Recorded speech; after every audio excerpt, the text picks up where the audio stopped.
How are you?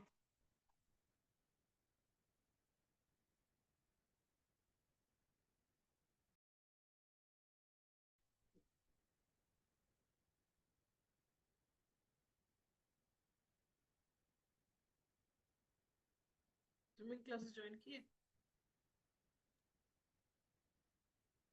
Sorry, I didn't follow you. So did you join swimming classes? It's No, been raining so much here. I know. I know, right? It just don't stop. I need a break.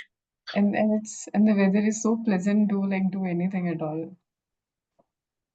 But बाहर नहीं जाना, घर के अंदर pleasant है, घर के बाहर it's I horrible. agree. I agree. We just ping everyone. Hmm.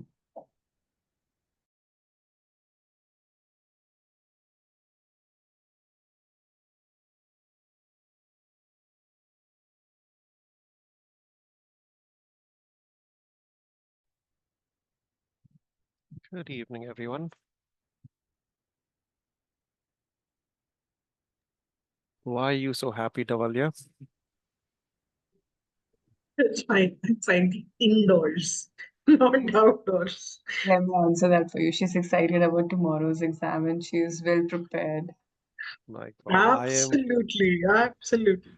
I'm battling a stomach flu in the most gloomiest of weather. So anyone who's in Mumbai right now will know what I'm talking about. I am not a fan of the monsoons. It's dark, it's wet, it's cold. It's bad. Oh, you're saying something, Tavalia, on mute. I'm Why saying is, there are only few people online. Where are the rest? why is Tavalia's one eyebrow seem to be like an image that's floating above her glasses for some reason? Yeah, I think that's because I think one of her background is blurred and the light. It's It's like she's superimposed a eyebrow which is not existent over there. yeah, that's happening. See, Yeah. Can you see? I can't see without my glasses. So No, no, you try keeping your hand like this. Yeah. Maybe because of the light from one corner. yeah. Now it's stuck on your head. It's okay. Now it's there. Yeah. No, now it's gone again. Light. It's coming back up. I think that's because of the one light. Okay, as long as just her eyebrow, not like an eye popping up and roaming around the street. That would be a distraction. Okay. God, I just did not visualize that. I am so sad for so many reasons right now, but the biggest reason is my one of my very close reportees. It's her engagement today, and she's a Muslim, and she's gonna have an amazing spread for her engagement party, and I'm not able to go there. Food. Yes, and the worst thing is if I went there, I would not be able to eat anything without having to suffer the consequences within a few minutes of consuming whatever it is. So no mutton biryani, no tikkas, no starters. I would have to go and eat salad. Hi, team. Okay.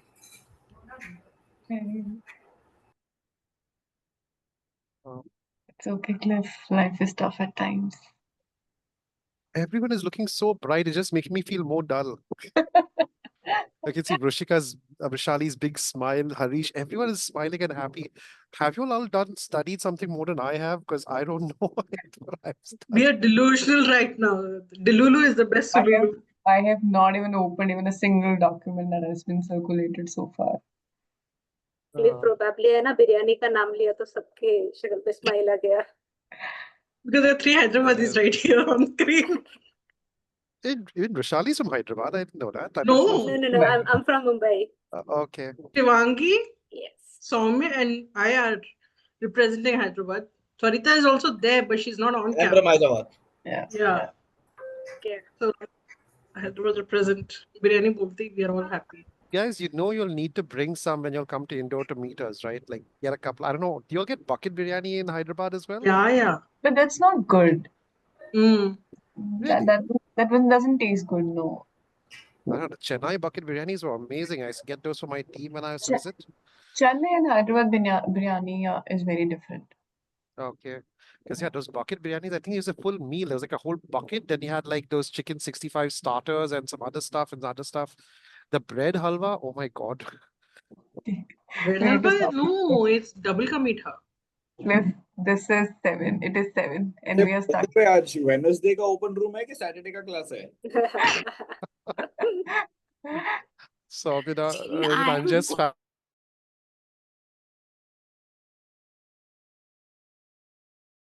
We all were muted, I guess. All at once. no, I was saying that I am bored of having Hyderabadi biryani from last 1 year. Ouch. But okay. Who said that they are fed up of biryani? That is not Yeah, yeah. patriotic in any way. It's me, Tuarita. No, still get us that at Indore. We No, need Noted. to meet. Noted. We I need to meet, and I will take you to places to eat. Oh Yeah, wow. we need to do that very soon, I Can't, believe. yeah, you can't say Antera and wo sab kha ke you're like done. No, we have to go to Spicy Venue. We have to go to Rayalaseema Ruchlu. We have to go to a lot of those places. A lot of places. with you, Supagali. Tavalia. Only Yeah. one condition. Make sure at each place we go or places in between have a good restroom so we can, eat, You dash, don't dash, have to dash, go in and between. repeat. Also, even the restaurants are good enough to have nice Yeah. washroom. Don't worry, your sensitive stomach will be taken care No, of. no, I don't have a sensitive stomach. I just want to make more space. There's nothing much sense. I'll be fine by then. That's also one way of looking at it. Well, then imagine if I take Cliff to a buffet. No, I'm not so Yeah, much you know. fan of So buffets. the But Hyderabadi buffets you've not had, no. see, I have the best buffet I've had was in the Chicken. Philippines. The pork, the beef, and all of it. Oh my God. Which That one, was Cliff? so in the Philippines. They're quite Oh, popular, the Philippines. buffets. So they have massive spreads, and those guys, oh my God, they can eat. I think they could give a South Indian guy a run for their money. Because while they won't eat as much rice, the amount of meat they pile onto their plates, God damn. I didn't make even any value out of that money we paid for the buffet. Those guys just ate 2 and 3 times over, and I was sitting there watching them for the last 1 hour. Kind of, answered why they were so big. Um,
लोगों का बात करना बंद हो गया कि मेरा speaker खराब हो गया है? तुम्हारा स्पीकर खराब हो गया है. Everybody is talking. So you're sending the location details and content, right? ये रेस्टरूम में चला गया था. Hmm.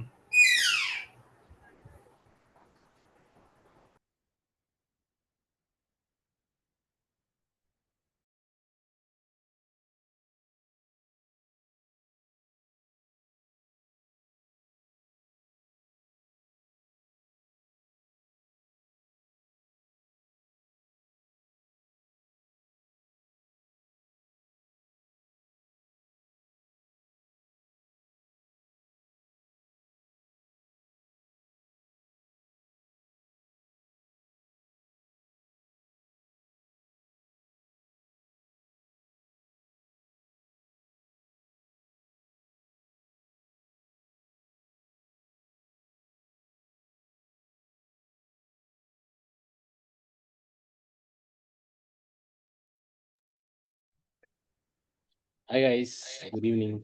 Good evening, sir. Good evening. Good evening, sir. Good evening, sir.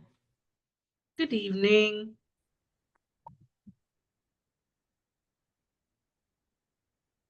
Good evening. Give me a second. My second screen is.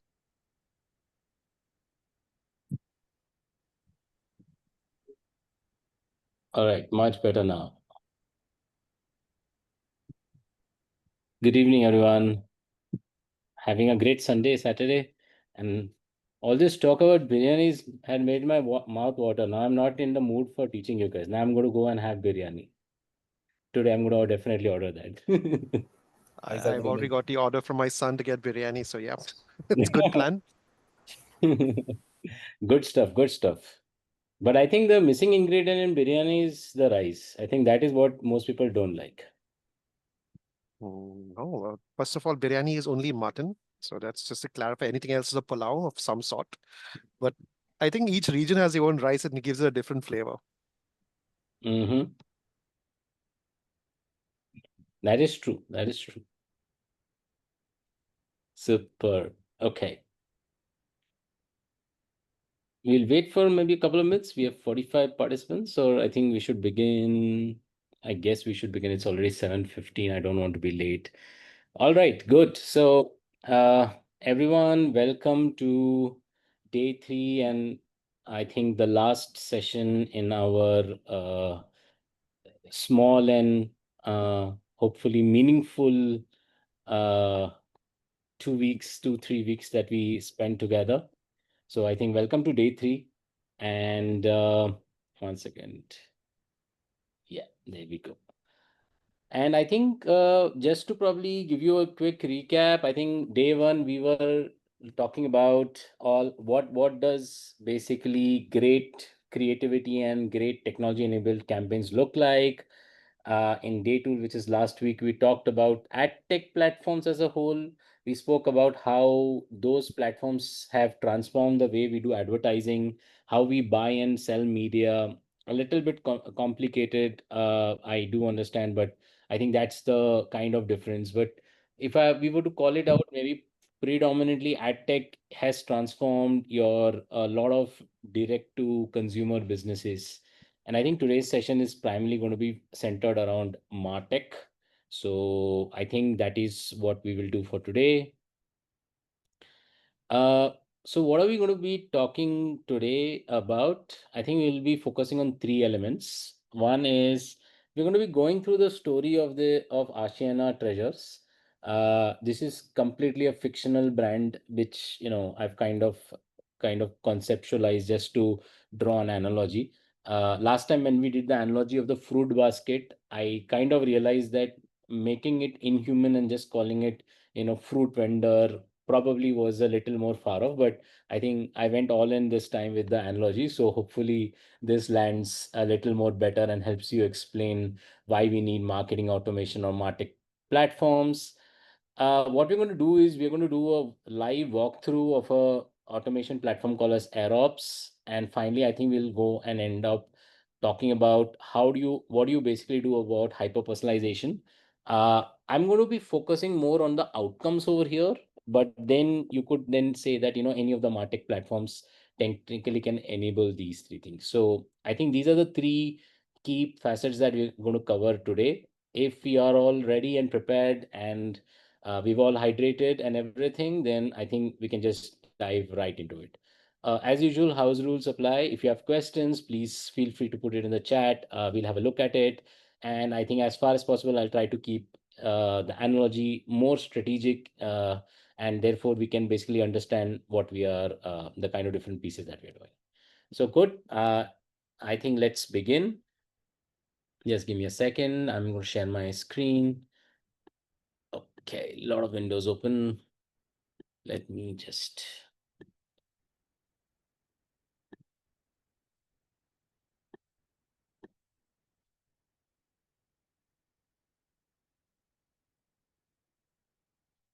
Okay, just a second. For some reason, Zoom is not able to identify the screen. Give me a second, please.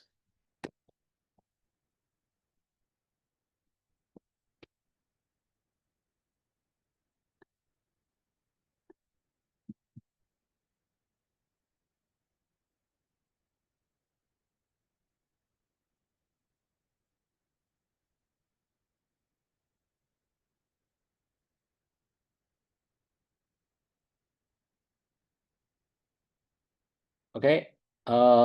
You should look at a black and white screen. It says something like Ashiana Treasures. Is that visible to all of you guys? Yes. Yeah, we can see Yes. it. Okay. Brilliant. Brilliant. So, guys, what is this Ashiana Treasures piece? It is a sort of a analogies come case study that I've kind of crafted to explain to you why we need to invest in a marketing automation platform. Uh, a lot of people focus on the, if I were to put it broadly, the um, uh, the features and capability sets, if I may say, of marketing automation technologies. But what I wanted to kind of give you an understanding is that what is the specific problem statement that something like a MarTech platform solves, and we want to demystify some of the MarTech platforms. There are terms used interchangeably like CRM, CDP, marketing automation platform. So I just want to kind of demystify all of that.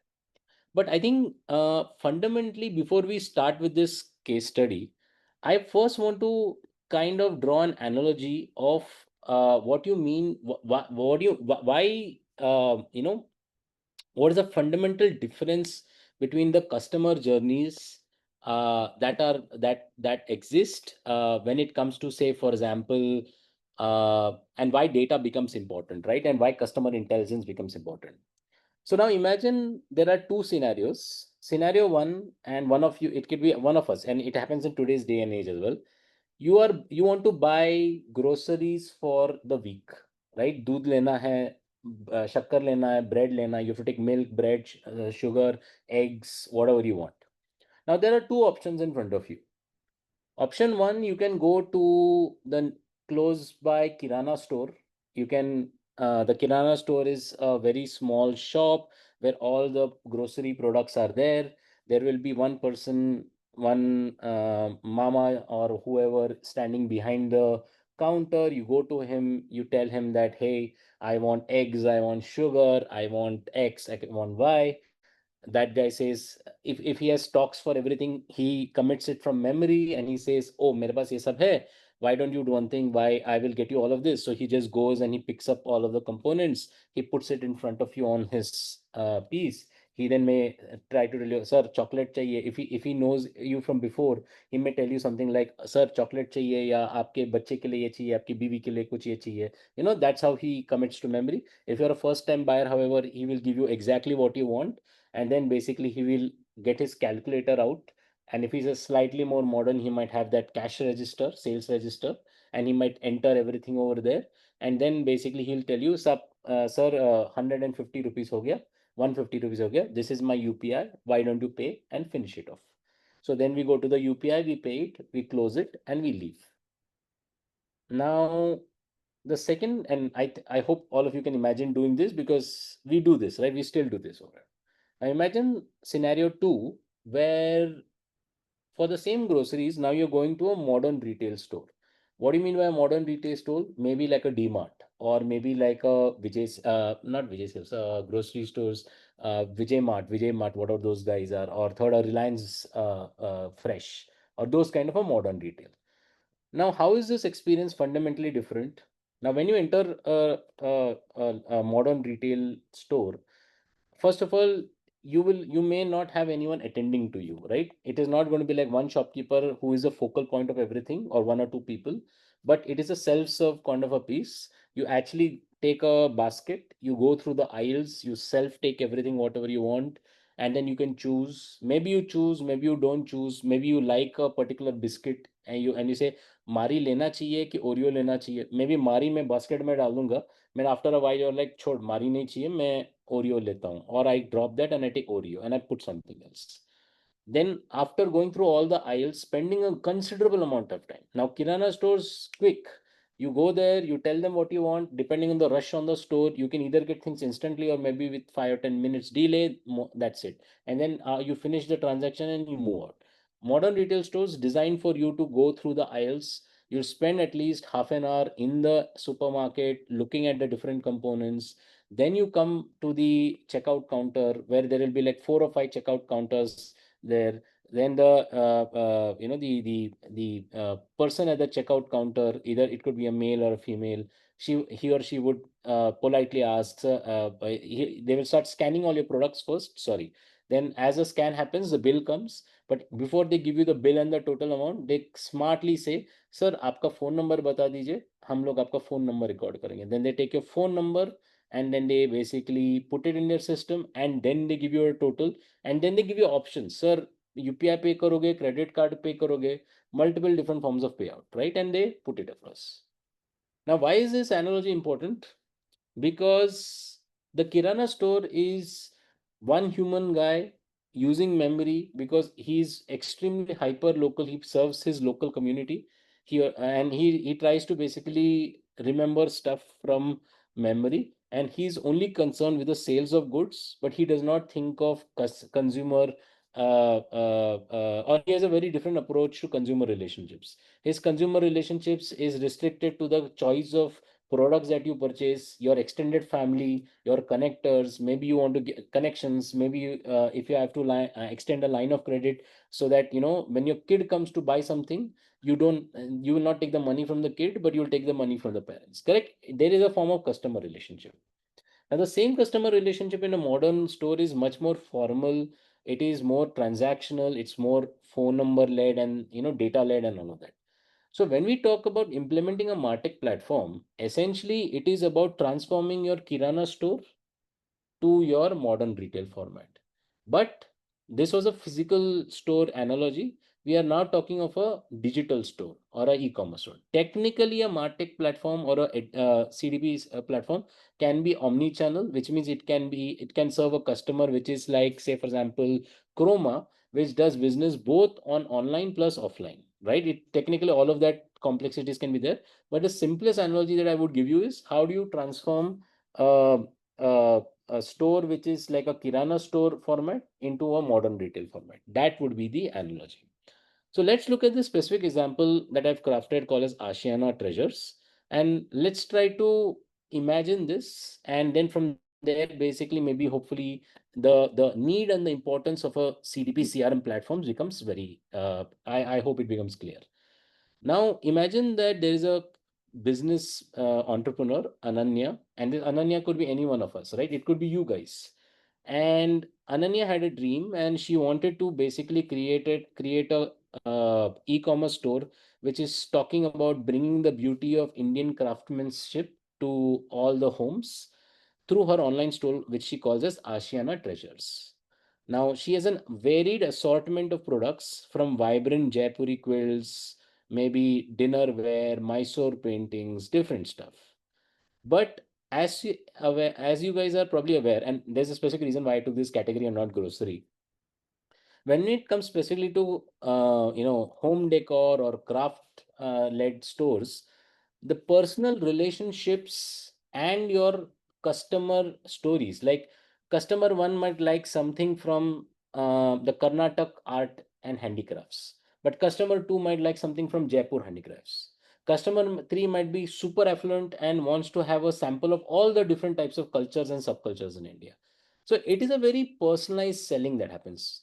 Again, there is no pricing competitiveness because the price is there, and depending on the rarity of the product, the customer may choose to have different kind of products, right? So that is what it is there.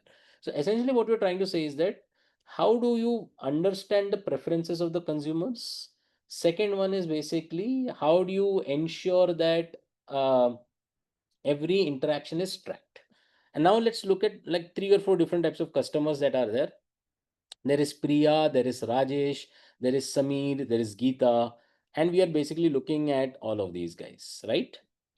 Now, let me just switch to this particular format. Yeah. Now, imagine that this is a very small Kirana store format. It is like one small shop. There is only one physical. Sorry, is anyone asking something? Okay. Yeah, may I request you guys to please go on mute? Yeah. Now imagine that you're supposedly you have a physical store. Now imagine you're in a physical store.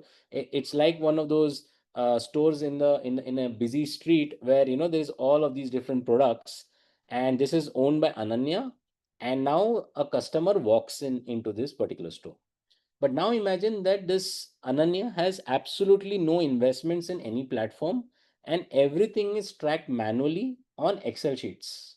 Because Excel sheets is the easiest way. She's quite smart, she's quite educated, so she knows how to use Excel. She has a laptop and she basically is looking at that. Now, what happens is that the first thing she wants to track is who is coming onto her in her store and what are the different type of product pages they are visiting. Because she wants to understand what kind of products tend to appeal to the consumer, what kind of products will she will want to probably add to it. So now what she's doing is she has a logbook of what you call as the of people visiting her website or something, where she has recorded data in this format: visitor ID, because right now she does not know the name. Somebody has entered her store. Now she does not have the opportunity to ask that person the name. If it is a website, the person has opened the homepage of the website. You don't have the opportunity to ask the name of the person because the person is not going to log in into your website. And the person is just browsing your website to understand what is basically the products that are out there. So now what you've done is you've captured the visitor ID, you've given a random ID called V001, V002. All of this is in Excel. And you've visited the pages or you visited the sections of quilts, dinnerware, Mysore painting. So visitor 1 has visited quilts and dinnerware. Visitor 2 has visited Mysore paintings. However, visitor 1 has taken quilts and dinnerware and has added the Kansa dinner set, which is one of the SKUs within the dinnerware section, into the cart. But the visitor 2 came and browsed Mysore paintings, but actually did not add anything to cart. Just window shopping over there. Now, while this is happening, somebody is coming on the side and basically saying that I want to subscribe to your email newsletter. So that person is coming, he's registering the email ID, Priya and Rajesh, with the name. They're signing up on a particular date and they're saying that I want to just understand general updates. I want to understand art updates. Right? There are people who are coming and subscribing. There's a separate data on Excel. The third one is what you call as a sales register. Now, and again, this is a period of maybe 1 month, okay, not like just one day. Now, what is happening is that two people have come, customer A, customer B. One is Rajesh, one is Priya. Rajesh has now ended up after a couple of days. So if you see on 8th, that person came, somebody came and looked at Mysore paintings, but did not add anything to cart. But on 10th, this person has come and now has purchased a small Mysore painting. Priya, on the other hand, added something to the cart, but did not purchase that day. But on 15th, essentially came back and purchased something completely different, a brass lamp. And later on, because she purchased a brass lamp, on 17th, Priya also sent an email to Ananya saying that, can you tell me how do I take care of this lamp? Because I don't know what is that. So she contacted the customer support and she basically said, I purchased this lamp, but I don't know how to use it. Please, can you guide me on what to use it? There is a defect in the lamp or whatever that question is. Now you can see that there are 4 different Excel sheets or 4 different people maintaining 4 different data sets, and all of this are disjointed. So imagine that you're actually doing this on Excel, right? That's exactly what is happening. So what is happening actually, if you were to look at, because of this particular way of essentially working, there's a crisis. First of all, each of these data points and departments are working in isolation. So the person who is tracking the people who are entering the store versus the people who are tracking the customer sales versus the people who are tracking the customer support functions versus the people who are basically tracking the marketing, which is the newsletter, are all working in isolation and they don't know who is doing what. So what is happening? Say there is a huge silo. The sales team is managing all the leads in Excel. They can see if somebody visited the website, but they don't know what that person is looking at, because remember, this person is only looking at conversions. This person is only looking at the sales register, which is if that person has purchased the data stuff, then only. So for example, the sales guy only knows that somebody bought small Mysore painting and brass lamp. He or she has absolutely no understanding if quilts, somebody is visiting quilts, if somebody is visiting dinnerware, anything else, any other category.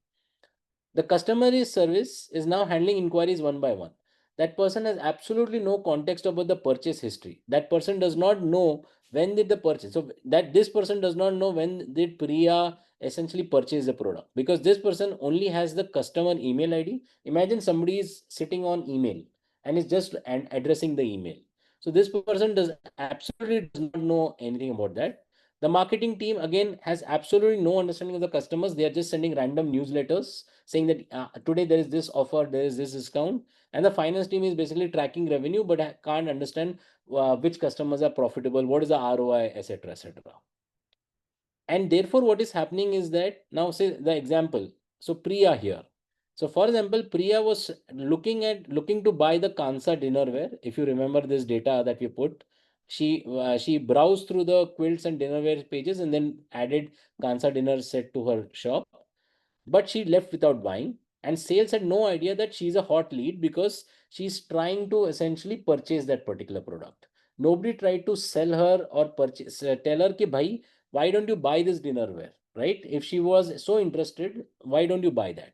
And customer service also couldn't proactively help. And marketing was just sending her generic newsletters about brass lamps, which is why she brought a brass lamp. Rajesh has brought a Mysore painting, but he basically has absolutely no service loyalty because paintings are typically a high value product. Rajesh here, if you remember the persona, Rajesh is an art collector and looks at unique pieces with historical significance, which means Rajesh is a high value customer. And this customer, if you curate and send the right products, this person could be a very, very high value loyal customer for you, right? That is exactly what we're trying to talk about. Now, what happens is that this is okay when there are 5 customers. Now, imagine that because they have great products, the number of customers have increased significantly. So, for example, on a daily basis, there are 500 daily visitors, 100 email signups, 50 daily orders, more than 25 support tickets. If this thing happens, and if I were to draw an analogy over here, there is a lot more volume. Now the logbook looks like so many items. So for example, visitor 1 looked at these categories and added these products to the cart, but then abandoned the cart. Visitor 2 looked at these many paintings, but then exited immediately. They did not add it to cart. Visitor 3 looked at these product categories and ended up making one purchase. Other people abandoned the cart, so on and so forth. And then when we talk about the sales register, these are the people, so many transactions are happening, each having different order value, and then it is not reconciled. So what is happening is, for example, for the sales team, they need to basically look at so many data points in order to understand what is happening. So they have to look at the website analytics, which is the greeters log. They have to look at the email database in terms of the newsletters.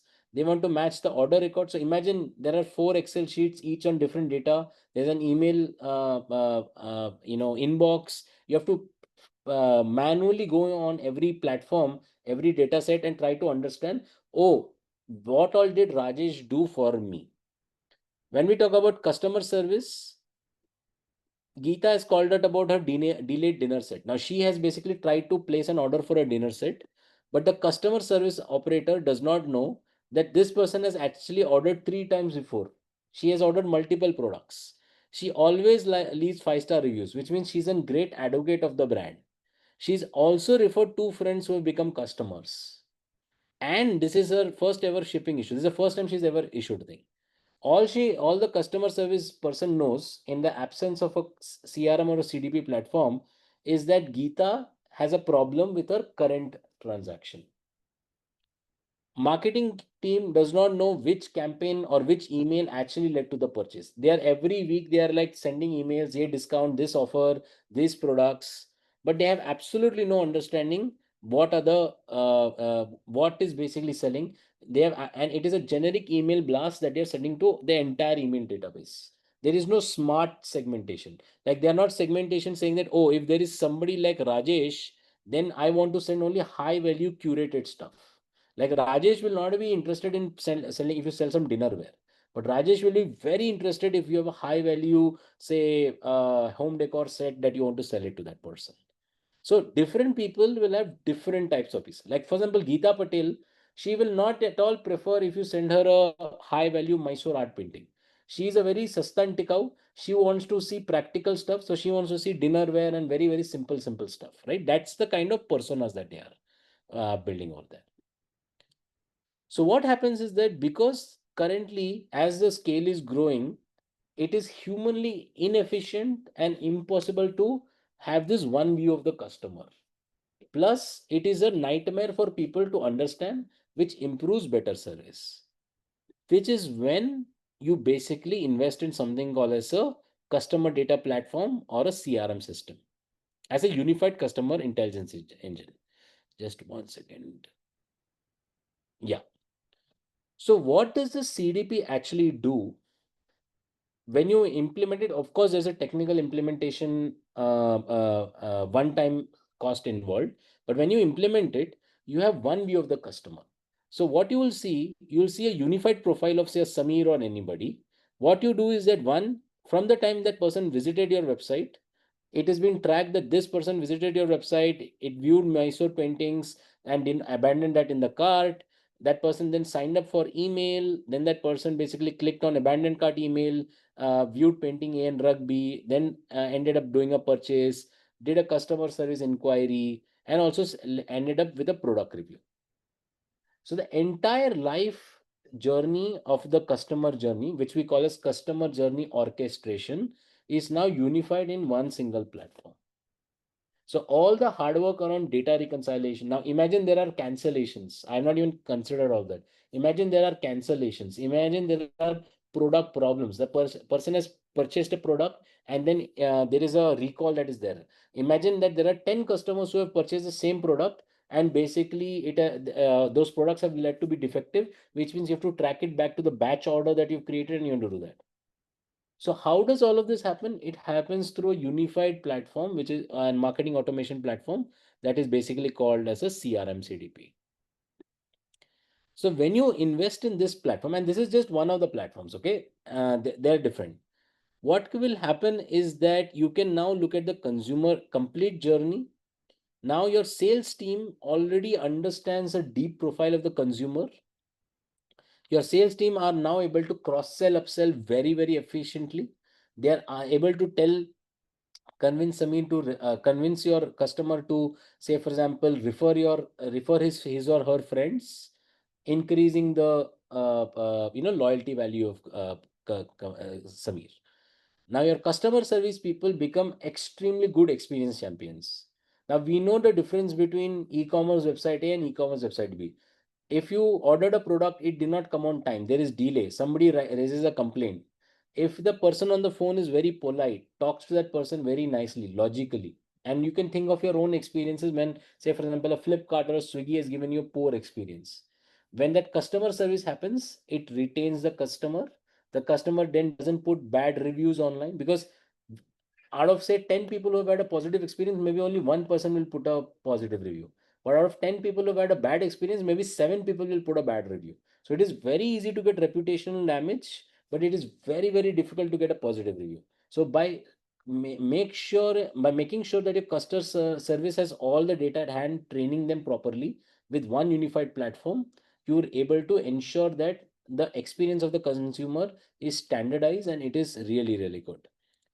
Marketing essentially now has a lot more data in hand and they can very, very smartly target your high value segments versus your value segments versus your mid value segments. And finally, finance can not only talk to you about take business decisions, like for example, you have 100 SKUs, but it seems that only 30% Pareto is working, only 30% of your SKUs is generating 80% of your revenue. Now, finance can go back and tell you why, and then they can help you either negotiate better deals with your supply chain so that your profitability increases, or basically can advise on pricing strategy for the remaining 70% products which are not essentially working for you, right? So all of that basically can happen and you can get better piece. Now, net, when all of this happens, Typically, when you install a MarTech platform like this and a unified customer intelligence platforms, your lifetime value of the consumer increases, which means your ROI on that consumer increases. Imagine you acquired a consumer for 1,000 rupees. The first time that person only purchased 300 rupees. So you're on a negative ROI. But say, for example, if you use a MarTech platform, keep targeting, keep nurturing, keep proactively selling to that person, and over a period of time, over 4 or 5 transactions, this person ends up buying 8,000, 9,000 rupees worth of products for you, your ROI immediately changed from a 0.3 to a 9x. And that's how MarTech platforms essentially work. The fundamental difference between a MarTech platform as well as a AdTech platform is AdTech platform transforms the way you do advertising. MarTech platform essentially utilizes free systems, which is basically your website and your email and your SMS and your WhatsApp in order to nurture your consumers and get better extraction from them. So this But in a nutshell, sorry. sorry, Professor Niyar, the question that I have is not necessary would the email systems be free, like the MailChimp, and when we automate all those systems, they are all paid systems. And if we have to plan a drip marketing, not necessary would those email systems be free unless and until we develop something internally with the IT. No, Is no. that So something that I have no, my no. understanding wrong? No, your understanding is absolutely right. So because you have to invest in a MarTech platform, right? You have to pay up money for the MarTech platform. MarTech platforms are not free, but with scale, a MarTech platform becomes extremely essential for you to do that. So what I was trying to get at, guys, is that maybe, and come back to the original example of the Kirana store. Maybe the Kirana store does not need a MarTech system. Maybe you're a restaurant, you're a hotel or a restaurant, and maybe you have just two hotels. Maybe you don't need a MarTech system. But say if you're, for example, you're an omni, maybe you're just a startup website. You may not need a MarTech system. You may not need all of these nurturing because you can then use just the default systems that exist. So your order sales register system can track it independently. Your things can track it independently, and you can basically then understand and utilize that. So maybe a MarTech platform is something that you invest in your third year of business as a thumb rule, unless you're like heavily funded and you're starting off with by saying I will start with 1 million customers on year one. Typical startup journey is that they start with, and even, and especially this is especially true with B2B. Typical guys start with maybe 100 customers in first 3 months, scale up to maybe 1,000 customers in year one. At that point of time, you may or may not need a unified MarTech system. This is again, if I were to say, and I'm going to give you a few examples of what these MarTech systems are in a bit after we have a conversation around this entire story that I've built. It may or may not be necessary for you. So first we need to evaluate what are we trying to accomplish. So again, you will invest in a MarTech system if you believe you need to build a unified customer profile. You need to invest in a MarTech system if you want your marketing, sales, and your customer service teams to talk to each other. If you think your customer service team is doing a great job, your marketing team is doing a great job, your sales team is doing a great job, and you don't need them to talk to each other, that then you don't need a MarTech system. So you need to listen. Now, if you're a startup founder, typically the founder is only the marketing team. वही खुद social media बैठ के content बनाएगा, वही खुद बैठ के performance करेगा. The same person is going to do that, and say maybe the sales is also handled by the same person, but maybe you'll recruit one or two interns to probably do the customer service because it is order cancellations, whether order time pe pahuncha ke nahi, can you telling the customer, can you please leave a review. You may get one person there, but you are the central point on all of that. So maybe in your first year, second year of journey, you may not need all of these sophisticated platforms. You need to know exactly when you need to put this. So the moment, say you, for example, and this is a number that I think we need to basically look at. The moment you hit something like a 500 daily website visitors, where you're looking at about processing 50 orders on a daily basis, that could be a trigger point for you to say, oh, I will probably need to invest in a MarTech system. And of course, the ROI benchmarks and all of that is there. So, for example, if you are if your monthly revenue is 2 lakh rupees a month, then spending 35,000 rupees a month or 40,000 rupees a month on a MarTech platform would not make sense. But if you are generating 10 to 15 lakh rupees a month, then maybe investing in a 35-40,000 rupees MarTech system will make sense. So there are cost economics of that also gets involved in all of this, but I'm just giving you a little. Again, 35-40,000 rupees is just a starting one of these startup MarTech platforms. As you go and have more and more complexity, you will see that a lot of these MarTech platforms will actually even charge like 1.5 lakh, 2 lakh rupees a month, depending on the volume. So a lot of MarTech systems also have what you call as volume-based pricing. So they will say, depending on the monthly visitors, monthly customers, I will give you differentiated pricing. So again, it is a decision that you guys can probably take only after you understand that why you need this unification and why you need this data aggregation and why you want to orchestrate these better and better pieces. So this is the importance of investing in a CRM CDP system. Happy to take questions now. Let's have a little bit of conversation right now. Yeah. So, Yes, sir. the question I had was, would WhatsApp be considered into a MarTech or an AdTech? Like, if nowadays with the Instagram, commerce kind of where they keep sending messages on WhatsApp, and I'm sure they're using some sort of an automation there.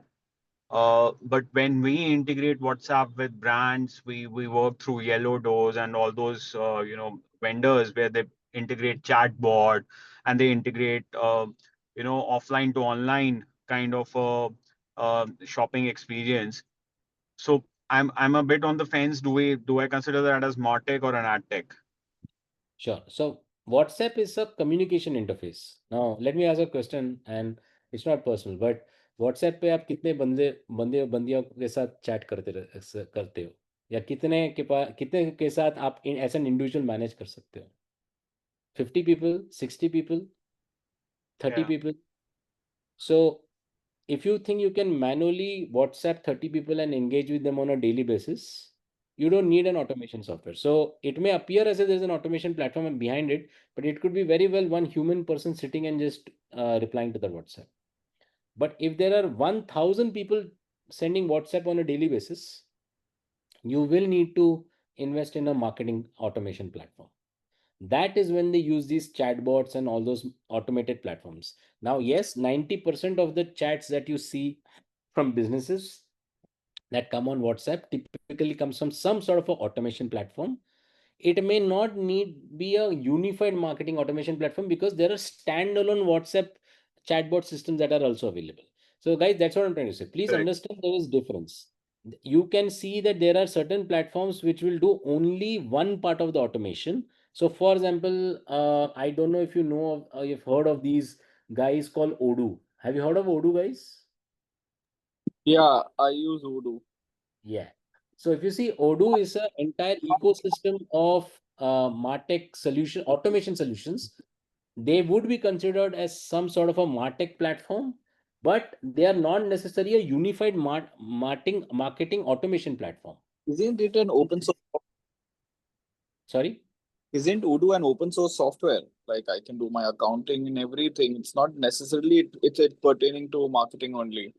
Yeah, that's exactly my point. That's what I'm trying to say. Not all software is a marketing automations platform. There are different solutions that are available. Like for example, a sales register, when I called it, even a tally or a ERP system is a sales register, but it is not necessarily a CDP. Now the question is that अगर tally से काम बन रहा है या any other software billing software से काम बन रहा है, Intuit, QuickBooks से काम बन रहा है, do you need to invest in a marketing automation platform? That Okay. is the difference that we need to understand, that it is not that it is some sort of silver bullet. There is a specific use case of using a sophisticated MarTech platform. Most of the other things can be available as a point solution. So Zoho Marketing Plus, I think so, will fit the right bracket over here because it has the entire campaign. It has the So very good. I was going to just show you those examples. Zoho is a great example where they have created small solutions, like they have created CRM separate, email marketing solution separate, everything separate.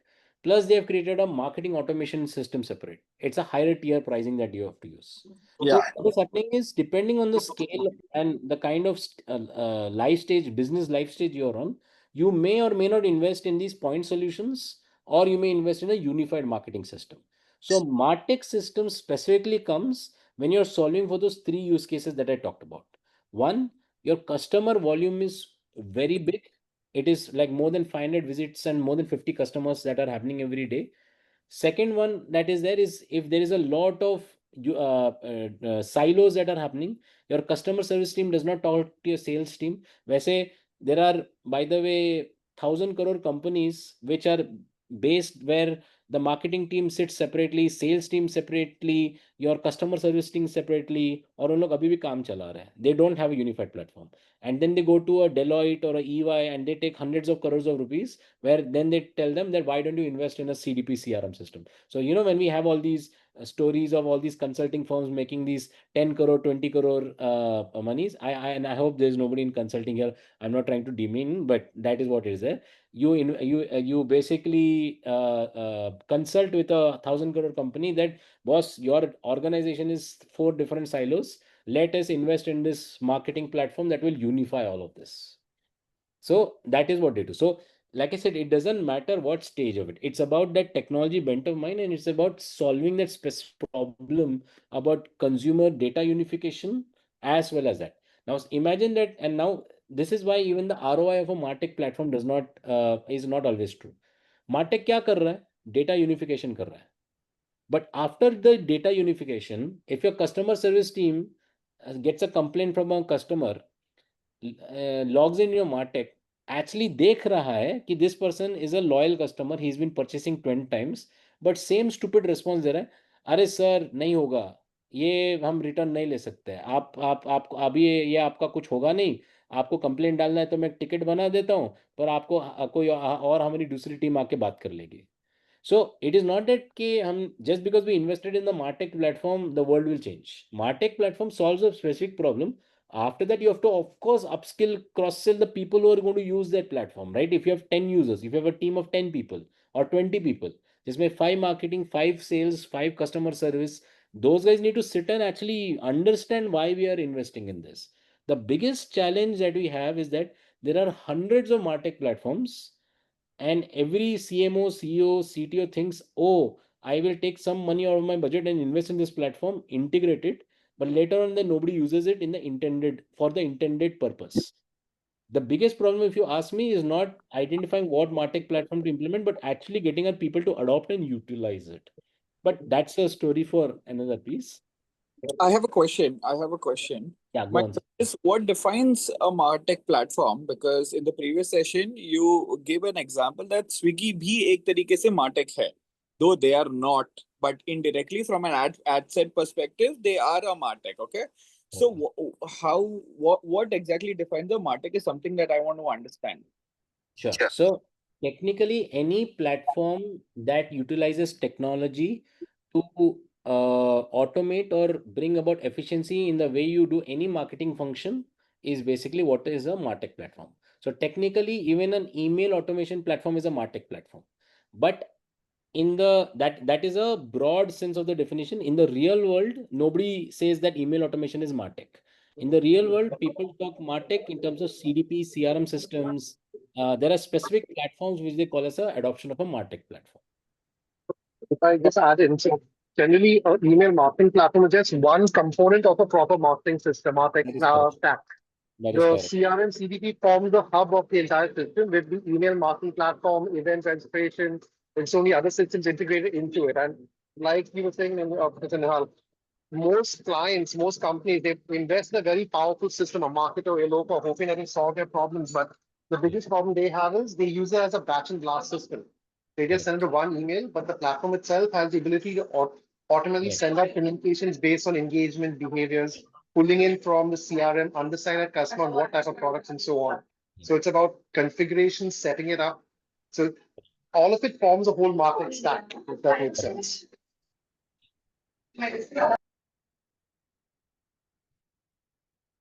Yeah, thank you, Cliff. I think that's a very nice way of kind of talking about it. Yeah.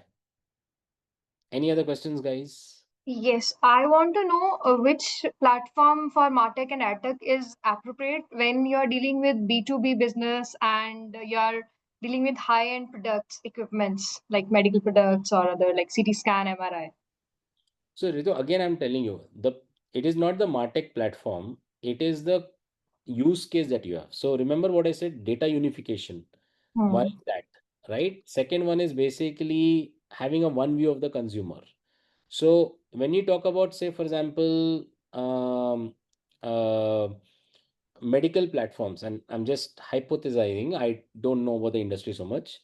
If your entire business is done by 1:1 relationships with the top hospitals or the top clinics or the top doctors in the country, maybe the platform is not relevant for you for targeting, say, for example, the top hospitals in the country, because that is again a sales relationship driven by 1:1 pieces.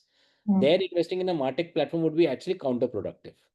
But say, for example, you also have a network of 3,000 doctors who have their own individual clinics.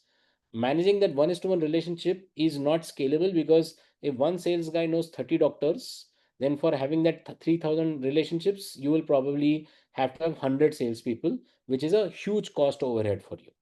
So in this case, what you could do is you could have 10 sales reps, and maybe you can have 3 people who are MarTech specialists. So the entire doctor database can be unified in a MarTech platform. And say, depending on what the doctor is purchasing from you, if, like, for example, if it's like a 1,000 rupees small, I don't know, surgery kit, I don't know the cost, I'm just giving random, versus a MRI machine, which is and goes into crores, maybe the system will help you track all of those pieces. So something like a very simple CRM system is good enough for you, because you don't need a complicated data unification platform, because eventually whatever you do, it is not going to be more than 5,000 customers or 10,000 customers, if I were to put it very bluntly. So maybe you don't want to invest in a full-fledged MarTech platform, but maybe a single smaller system like a CRM system would suffice, because that is where the ROI and everything will come through. Of course, now what happens is that with greater and greater AI and all coming in, the cost and all has become almost unified. So what happens is CRM system में ही पूरा email marketing सब कुछ आ जाता है. So there is not going to be a considerable difference. But like I said, it is about how you would want to engage the doctors. Would they actually read their email? Would they actually be okay to converse with you on WhatsApp? So if you think that your doctors are very happy to talk on WhatsApp and you want to create regular campaigns targeting them, then basically you could maybe invest in a MarTech platform that does WhatsApp marketing for you. So again, like I said, the technology is the enabler. What you need to ask yourself is, who is your target consumer? Again, the fundamentals of marketing remain. Who is your target consumer? And basically, why do you think this person will be buying things again and again from you? That is what it is. Okay, thank you. I'm just going to share my screen again. So again, remember that other chart that I showed you. There are more than 15,000 MarTech platforms. So don't hold me to this.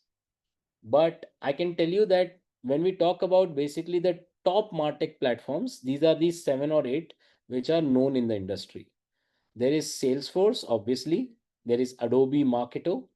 There is HubSpot. There is Oracle. There is Zoho, of course. There is Lead Squared. And then there is Microsoft Dynamics. Like the last time, what I've done is I've tried to talk about what are the workflow features that they offer, from email marketing, campaign management, A/B testing. What are the integrations that they offer?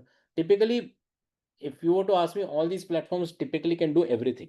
There's no limitations, if I may to say, per se. Unlike AdTech platforms, which are heavily specialized, most of these general purpose MarTech platforms does everything. It's just that the user experience, so Zoho marketing CRM system, the way you upload data, see data might be different from how a Salesforce would do it, because the individual platform interfaces and all the way you kind of enter data is slightly different. That happens over there. That's the only difference over there. So there are some differentiators. I put it over here, but just to probably give you an example, this was the Odoo platform. Yeah, right. And what I was doing is the Odoo.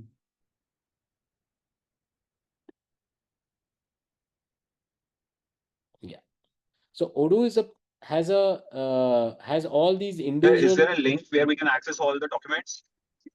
Because we haven't got anything from the IM or from Jaro about all the course material that you taught in the session so far. I sent it Anmol last week on that common email ID. 1 second. The Jaro and the I am Indore guys gave me an email ID. We haven't got anything unless I am missing something. 1 second. Huh? Others can also comment. No, we haven't got anything. No, we haven't got anything yet.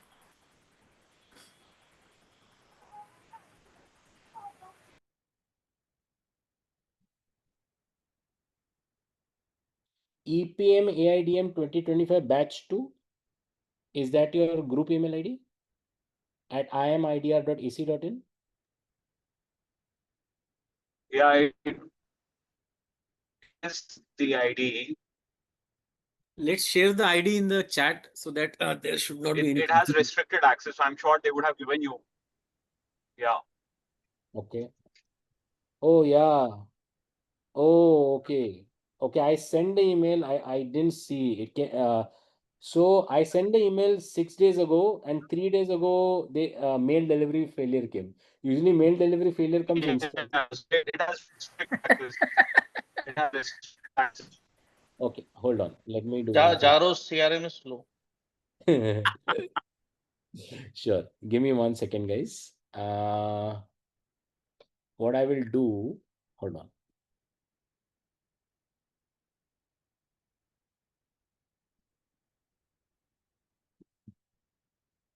Just 1 second. Sorry, I'm opening my Gmail, so I'm just unsharing my screen for a second.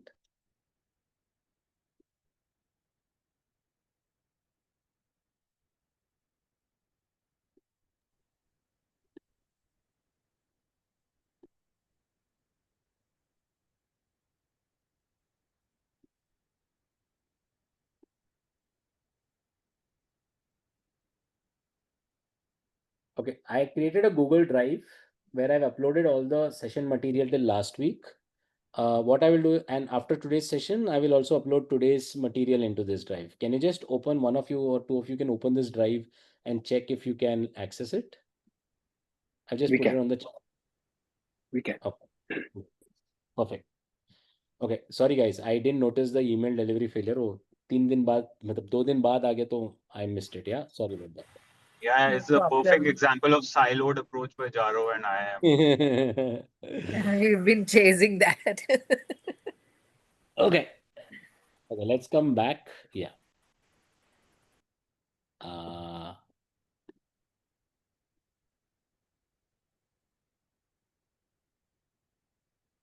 Yeah.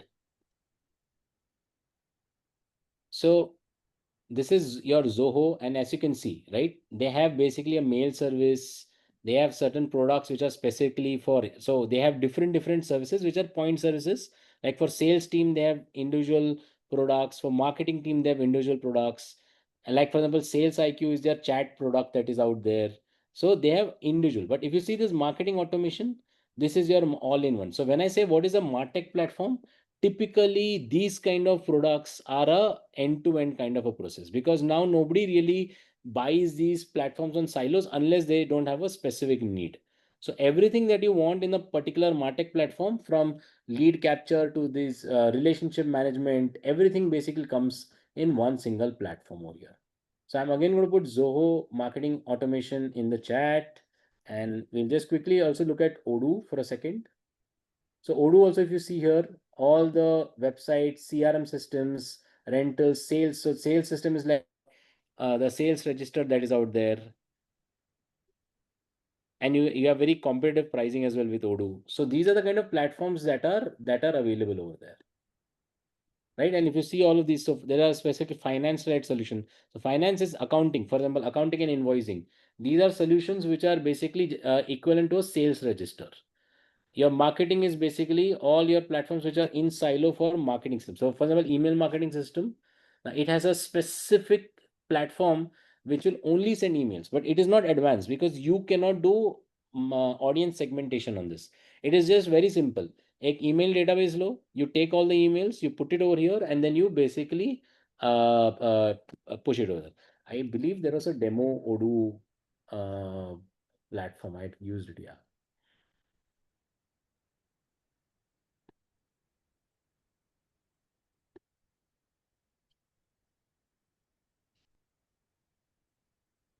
Yeah. So this demo Odoo platform is something that you guys can also try, just if you want to understand how it works. I'm going to put it over here. Now, say for example, let's look at the mailing system, right? Just give me a second.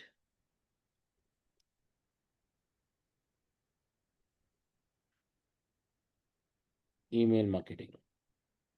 Now, a typical email marketing system, it is such a simple software, right? So this is the list of all the mailers that you've sent across. Here you have your mailing lists. Here you have your reporting lists, reporting on the mass mailing, and here is your configuration. Now all of this is not that relevant, so say mailing list. Now I want to create a new mailing list. Let me call it, okay, I'll not put something like students learning AdTech. And I want to import contacts over here. So I'm going to paste contacts over here. Okay, now I had created a dummy email ID piece. Just give me 1 second.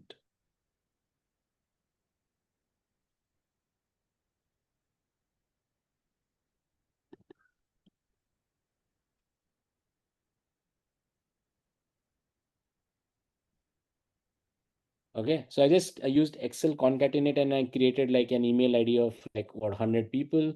I did an import. Right, so students learning AdTech. I've created a mailing list, and then within this there are like multiple contacts. So let me go to mailings. Let me go to new.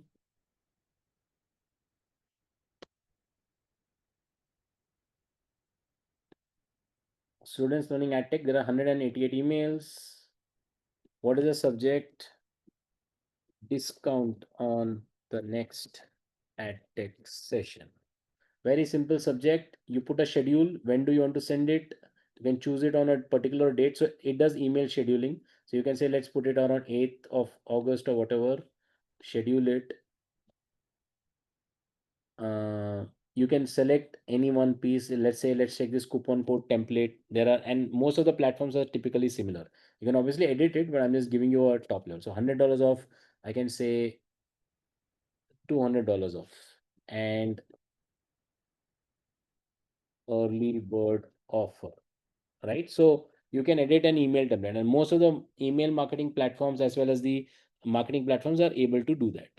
So you do this, you can maybe create some of the settings, you can look at the A/B test, a couple of other, but see, this is specific to the Odoo platform, right? That is how it is.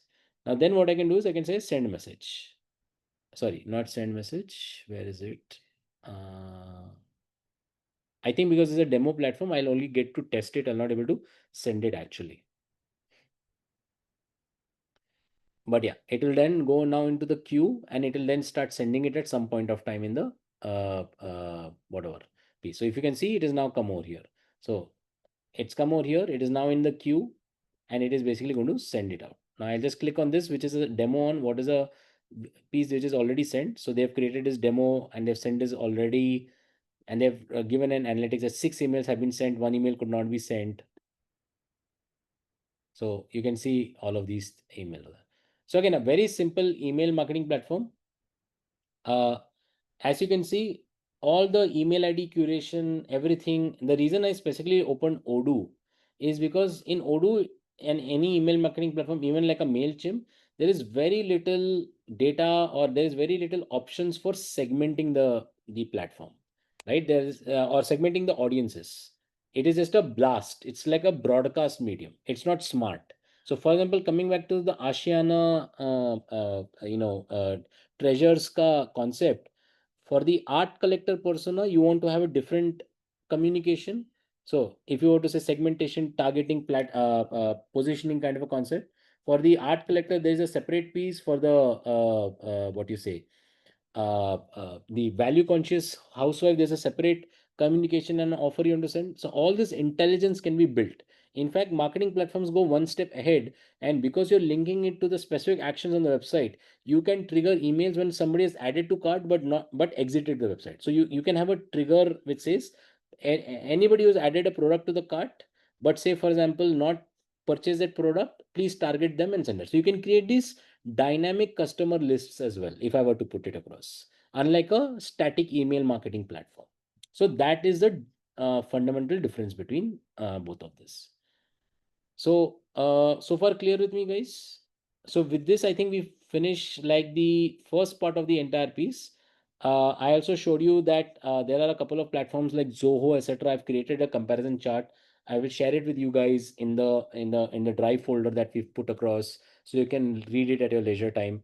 But I think the platforms itself are irrelevant. Like I said, there is a net to net parity. The question you need to ask yourself is that is this platform right for me? Do I need it at this stage of my business?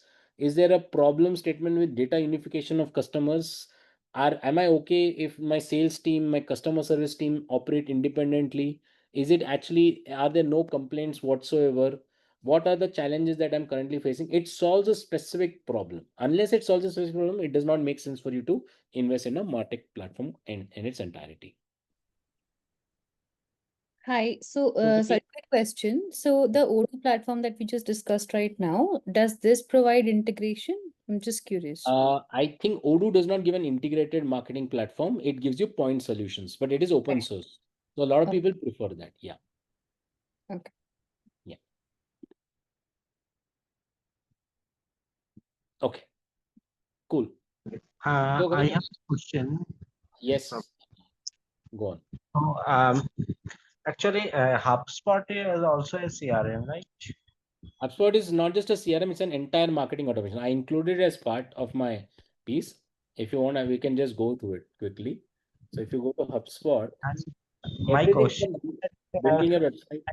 uh, Go on, fa- like Facebook Ad Manager, they provide that HubSpot integration so that they can get the lead status signal to their system and optimize their campaign automatically as per the Facebook algorithm. Does this type of functionality provide for any other CRM apart from HubSpot? All CRMs, Samar, all CRMs provided integration. See, which is why I'm saying don't get bogged down. Remember how I showed you in the last session that people like Criteo and other guys thought that why should I only become a DSP? Why can't I be a DSP and an SSP? I will do everything. So all of these platforms like HubSpot, etc. If you look at the products, once again, I'll just try to close this. Yeah. You see these products. Marketing Hub is their end-to-end marketing automation platform. So this is what I would call as a MarTech platform. But they Okay. also have individual solutions like Sales Hub. This is only for the sales. Service Hub, it is only for customer service. CRM, it is only for the customer relationship management. So what they've done is they've created these individual platforms, and then they've also unified it under one big platform over there. That is how these guys essentially have started creating unification. If you see Zoho, you see HubSpot, trust me, 99% of their capabilities are same. Salesforce. It all boils down to their pricing model. So if you go to the pricing, Yeah, they got premium HubSpot. So HubSpot also recently has added in special tools or systems within the platform to automatically segment your customers based on what criteria you have. everybody, Yeah. Cliff, everybody has done that, started doing that. Yeah, but different levels of success. So Eloqua has still not done it from Oracle, but HubSpot is doing quite well. They also have an AI-based buyer's intent model within their platform since they have the CMS integration. So it's quite interesting what they're doing. No, absolutely. So you're right. So look at this: Marketing Hub Professional and Marketing Hub Enterprise, 66,000 per month and 3 lakh per month. Now you guys only think at this price point, at what volume would this particularly be a great ROI? So at least 10x more. So you have to at least earn 6 lakhs per month or 7 lakhs per month if you have to invest in something like a Marketing Hub Professional to make this sense of this kind of a platform. At least 7 lakh rupees a month, right? That is when you will kind of look at this end to end. Now let's look at this Zoho. By the way, that is only for 2,000 contacts, Professor Nehal. That's the starting cost. That is what I'm trying to tell you. I am just saying that different platforms, you have to review it and you have to identify what is the core pieces. Now look at Zoho. Now you will say, Arey, HubSpot is 16,000. Zoho is only giving it at 1,300. Look at the caveats that are out there. And that's why different platforms have different features. So HubSpot is positioning itself as a premium with all of this dynamic personalization, this, that, all of that. Zoho is like, I have a very straight platform. If you're a small user, you can use it, completely put it. So this is basically the difference between the different MarTech platforms. Feature wise, mota moti, everybody is doing the same thing. How they are doing it is where the secret recipe lies. And if I going back over here, there is Salesforce, there is Adobe Marketo, HubSpot we showed, Oracle, Zoho, Lead Squared. So Lead Squared is also something which is very popular in Indian circles. So they started as a CRM system and they evolved into a full CDP system, a marketing automation platform, sales execution suite, sales performance suite, and now marketing suite full. And within the marketing, if you see, they have marketing automation, chatbot, and omni-channel communication, as they are saying. So if I click on marketing automation, it is a CRM system, which is essentially a customer data platform merged with like automated emails, automated WhatsApp, WhatsApp marketing, triggered communication. So for example, depending on what action they take on your website, you can do exactly some sort of a recommendation, etc., etc. Now, if you look at the pricing for these guys, they are completely different. I don't think they have a pricing on their website though.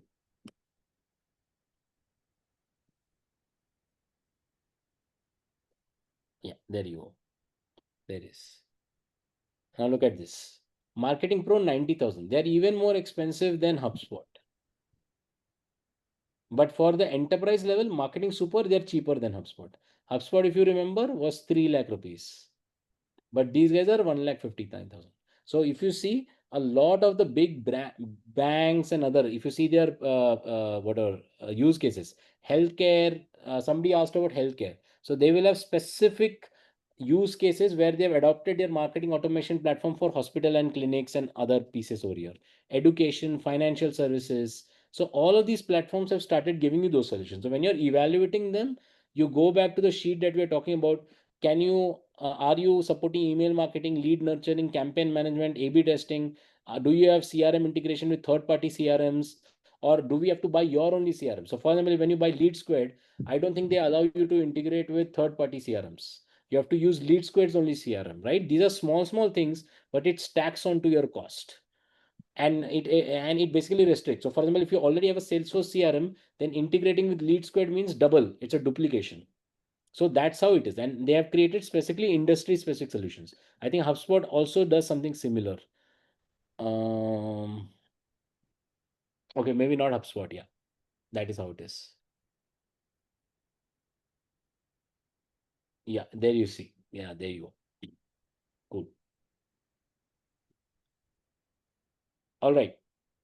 So I think with that, we will take a break right now. When we come back, we will actually do a walkthrough of the second type of marketing automation systems, which is content generation and AI generation, AI-driven content generation. This is one of the most exciting startups.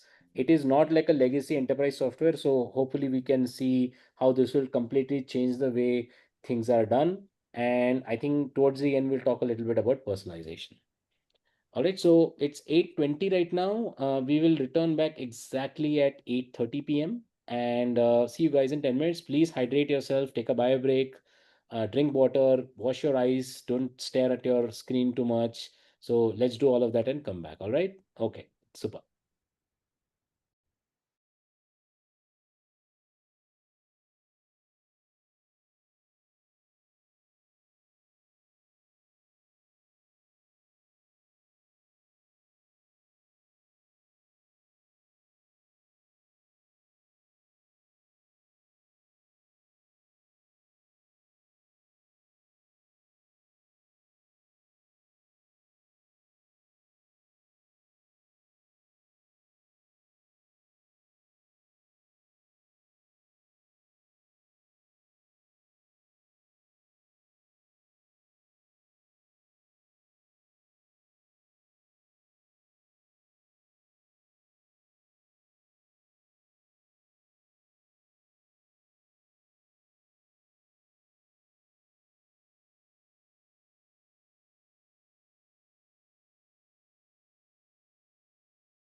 Hi, everyone. Hi, sir. You all back? We good to start? Yeah.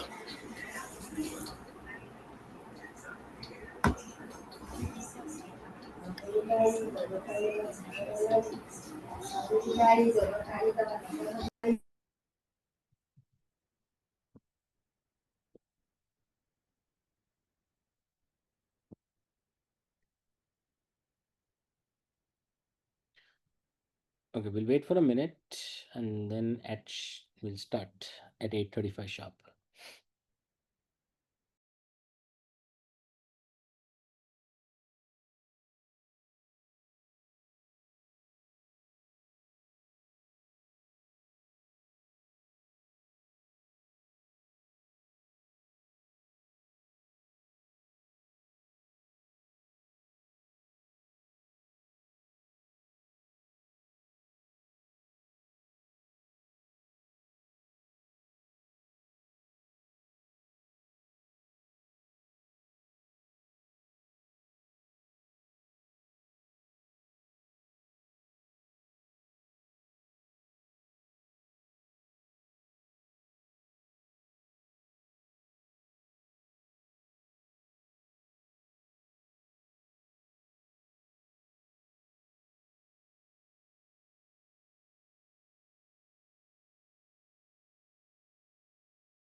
All right, great. So I think with that session, we move on to the next part of marketing automation. A large part of marketing automation is basically uh, creating content. So, for example, you have to build a website, or if you have an existing website, how do you create content on the fly? And third one is basically also how do you create personalized experiences? So, how do you create personalized landing pages? And that also becomes a part of what the marketing automation platform does. Now, even in marketing automation platform, right, there are two, if I call it classes of marketing automation platforms. One is what you call as the legacy marketing automation platforms. This is the Salesforce of the world. This is the Oracles of the world who have built those entire systems. These are all enterprise grade systems which a lot of the large brands in the country utilize. And then now this is completely different class of MarTech platforms, which I call as emerging platforms that are built from the ground up and they are AI first. So today we're going to look at one such content platform, which essentially is from AI and essentially promises to automate the entire process of building websites, content, your social channels, everything to do in terms of your digital platforms and digital owned assets. It essentially will bring that to the table. But I think before we jump into this platform, I think first I want to spend a little time talking about how does the entire project life cycle of say a website development take place. Okay, so I'm just going to share my screen.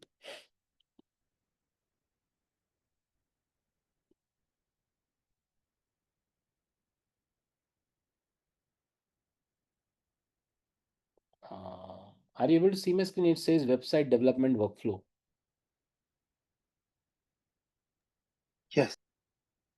Yes. Are you guys able to see? Yes. Yes. Cool. Now, a lot of you may have built a website, may not have built a website, or say there's a new product launch and you want to essentially launch a dedicated website for that product or a solution, or you're an entrepreneur, you're creating that. So typically there are a couple of phases that goes into building and designing and building an entire website. Again, this is very high level.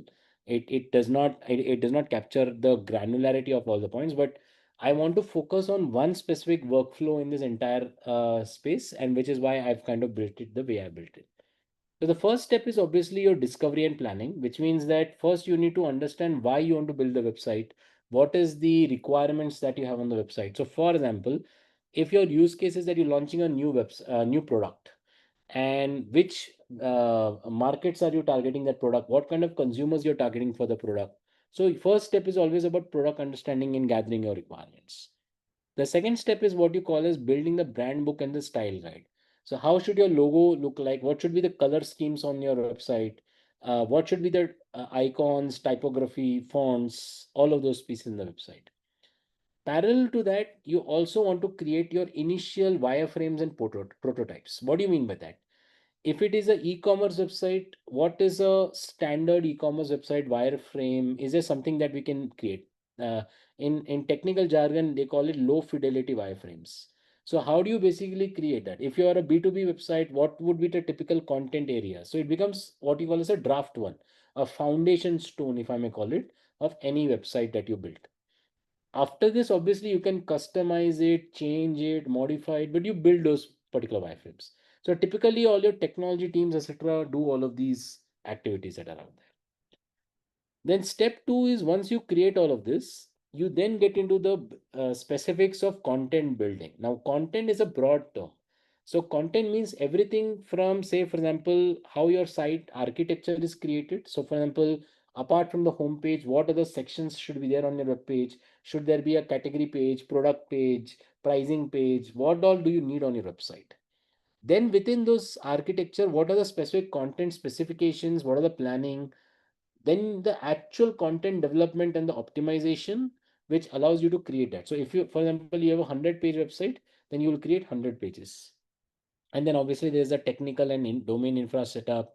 Then there's a development and testing, your front end development, back end development. Again, some of this is also empowered through MarTech platforms, but for today's or for the next session right now, I'm not going to focus on all of this.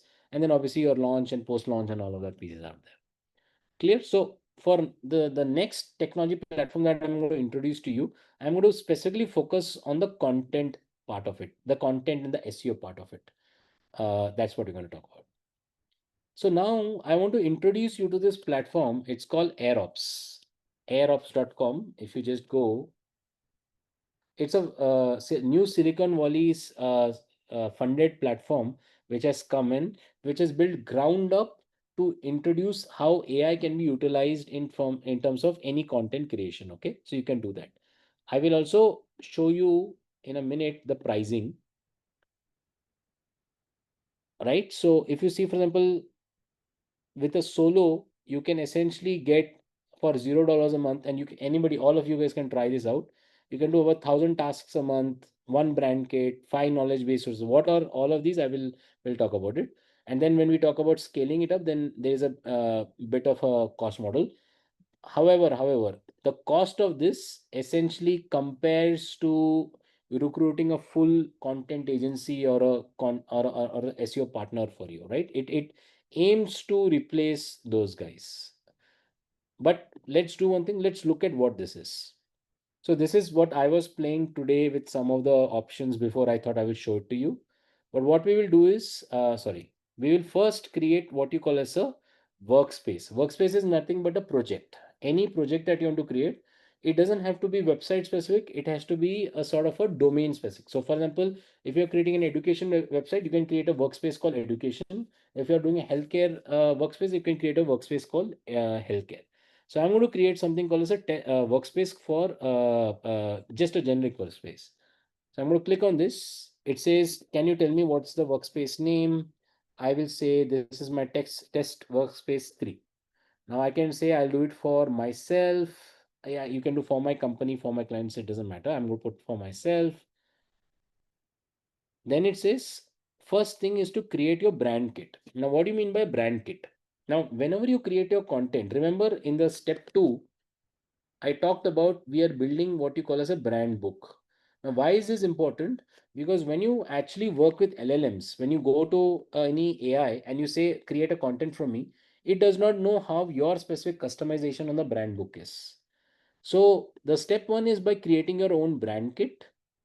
And or you can also create a sample brand, but I'm going to use my own domain and I'll tell you how this is very important, right? And I was looking at a shoe company. So I'm going campusshoes.com.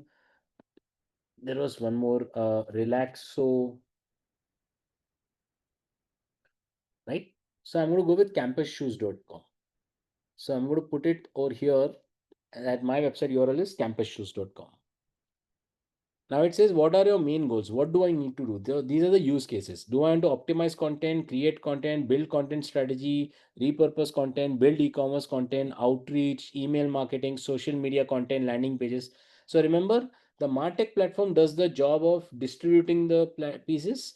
This particular platform does the creative or the content that will go in it. So in an email marketing campaign, what is should be the newsletter that you should build? This creates all of that. But how does it do it? We'll just look at that. Now it is creating a brand kit. So what do you mean by it is creating a brand kit? It is already analyzing the website which already exists, and it tries to identify what is the kind of content and pieces used on that. So for example, it has used a scraper as well as AI to understand what the brand is about. You can obviously modify this. It talks about your ICP or your customer profiles. It's your brand point of view. Basically, what is your brand's mission and core values? What's your tone of voice? And you can define all of that. Your author persona, your CT, and all of this is okay. And what are your competitors, which all has come over here. Now, all of this is AI generated, but in a real world, you want to customize this as per your brand. I'm not going to modify it right now. I'm going to keep it as is just to basically continue for the demo. And then it basically says, okay, you can essentially start with any of these briefs, but I'm going to skip this walkthrough and I'm going to come to the home page of this workspace. So after I created this workspace, I have a test workspace and I'm on test workspace 3.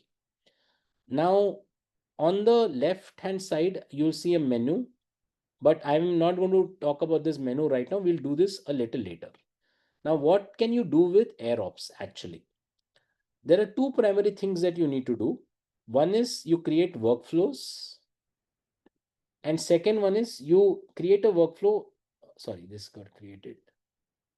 You create workflows, and then you create a workflow which can be then implemented in bulk on any portion of your website or your competitor website or whatever, which is what you call in a grid, right? So workflow is a logic of jobs to be accomplished, and a grid is implementing that in a larger scale. This allows you to create fundamental workflows. But before I go with that, we'll do it what you call as a start with a template, which is basically AirOps has predefined a couple of templates. Now, what do you mean by template? Do you want to create a content brief? What does that mean? Do you want to essentially give a brief? So remember in the website development piece, if you have to essentially give tell the content writer to actually build content, you need to create a content brief. Now, to build a content brief, you have to build a site architecture, the specifications, what format is there, what is the brand tonality, all of that. So that can be a content brief. But do you actually want to write the information article, which means that you no longer need to basically, if I may call it, work with a content writer. You can use AirOps and LLMs themselves to write information article. You can talk about adding internal and external links. This is specifically for SEO, refresh article content, generate meta tags for page, generate a page schema, generate hero image for an article, etc. etc. But what I will say is that let's go with something called as content optimization, which is like refresh article content. So what does this mean? This means, say, for example, let's go on to this website, campusshoes.com. Let's look at maybe a blog. These guys have a blog. Again, I'm just taking a blog, or actually, let's take a product page. Let's take it from there. Let's take running shoes.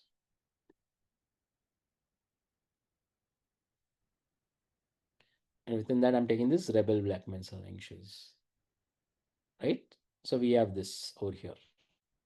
I'm going to take this page, and what I want to do is I want to refresh the content of the page. So first I want to use the brand kit, which is the tonality. Remember the AI persona, the voice and all of that.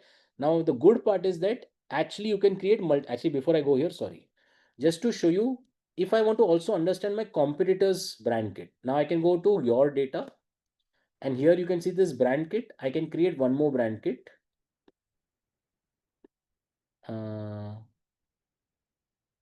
Okay, it's not allowing me to do this right now. I think in my old workspace, I did that.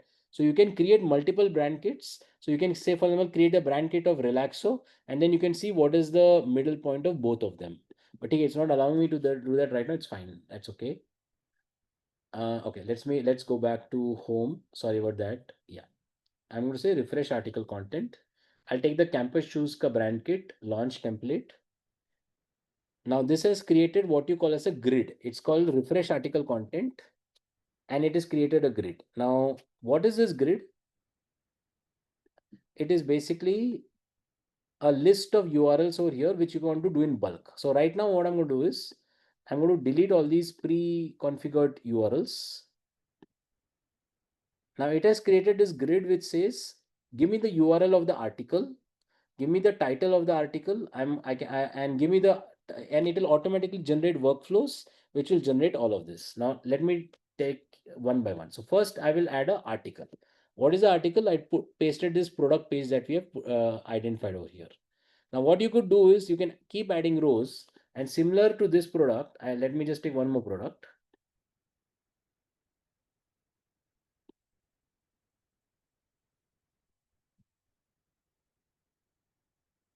So I put two products here, but as you can see, you can add the products for each and every product over there. Now for this product, for example, let's take the old product. It says Rebels Black men's running shoes. So I'm going to put this over here as a title. And for this, I'm going to put Rebels white men's sports shoes. Sorry. Right? Now what I'm saying is first we need to identify what are the target keywords in these particular pages. So I'm going to run this workflow. So I can choose to run workflows one by one. What is this workflow? This workflow will essentially use AI to identify what content is there and what are the target keywords of this. So I'm going to do play over here. I say all rows.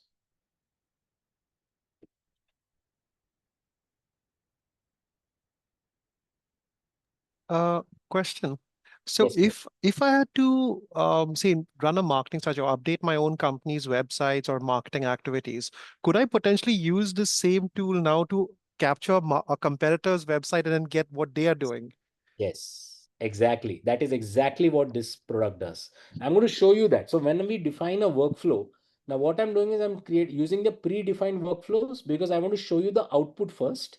Then I'm going to take some time to show you how to define those individual workflows. So remember when we saw those templates, those are predefined workflows that it has already created. So for example, for this page, let's see what's the output.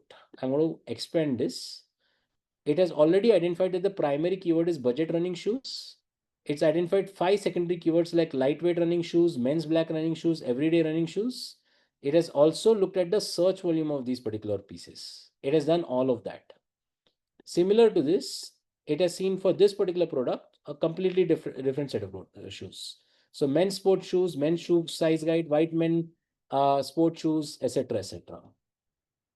Sir, I do have a question here. Yes.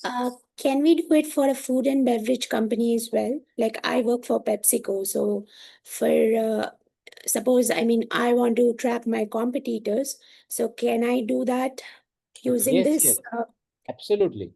So, Oh, sorry, I can't see who is speaking, but I'm showing you one use this case. is Svarta. Yeah. Okay, Sorry. hi Twarita. I'm showing you one use case. Now, just wait because this is a very simple use case. I'm showing you how brilliant it can be. Now, for example, now forget now AEO visibility. Now, what is AEO visibility? Answer engine optimization. So, is your content actually optimized for appearing in AI? I'm going to play this workflow and let it run this particular workflow. I will also run this workflow for brand alignment. Does it align with my brand tonality? Remember, we've defined those brand toolkits. It will essentially identify all of that. Then it will also identify SERP competition. So it will run for all of these. So just hold on for a second. I'm going to run for all of this. So remember the page that we had taken? This was this black shoe page that we had created. And then we had done with this for this white shoe, right? We had done it for these two shoes. Now, this particular workflow we created for refreshing the content. So the idea is that I want to refresh this content so that it aligns to the brand, so that it aligns with AI overviews. It aligns with basically how it appears on AI engines. It aligns with how it will appear on Google search. And you see, it is analyzing content for top 5 ranking pages, which means for this keyword that we are going to put budget running shoes, it is going to actually understand what is the content that is there for each of the pages and give you recommendations accordingly.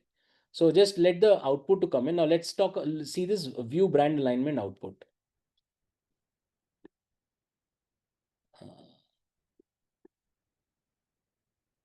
Okay. So in this particular output, it used Claude Sonnet 4 to generate the output and GPT 4.1. It used both of these AI tools to generate that output. What did it do? It first converted the content, it analyzed the stylistic elements, analyzed the technical elements. This is just to understand the brand alignment. And then it basically tried to understand what is the output. It looked at the inputs, which is the article page, and then the output. Now, what is the output that it is giving here? One second, I'll just open this in Studio. Yeah. So it has, okay, one second. Why is it not coming? Hold on. It comes nicely formatted. Just give me a second. Yeah. It's showing it as an HTML. Just give me a second. I think it is so that we can implement it immediately. Just give me 1 second.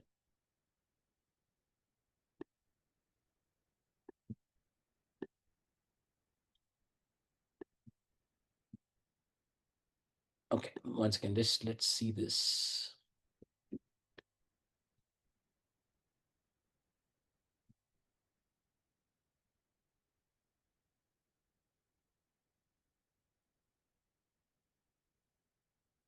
Yeah. Yeah, sorry. It's here in the logs. Correct. So let's go to brand alignment. I'm going to open this. I'm going to the logs and I'm going to preview it. So what it is saying, it says bold energy, there's a tone mismatch. So on this particular page, it has seen some content like tone energy. So let's look at this. Look at this. So in the article over here, when we said our tone should be like very nice and good, it is actually saying that the content which says bold energy hell yes is not in line with our tonality. Sorry, this changed. Right? I know I'm going very manual, but that's exactly what is doing. This exclamatory slang heavy opening is overly casual and aggressive for the brand's educational, friendly, and informative tone. It is going word by word and analyzing where changes needs to be done. And it also then recommends what should be the change in the content that needs to be out there. It is talking about also the improvement rationale. Then it says this pair features a breathable mesh upper with TP overlays. It says that there's an inconsistency in the voice. And therefore it says, how do you basically use the phrase and what would be the revised text that you would. So it is giving you word by word examples of how you can correct your copy. Now this is for brand alignment. Now similarly, it tells you for AU visibility, what can you do? So let's look for AU visibility. So which is how does your content read in LLMs?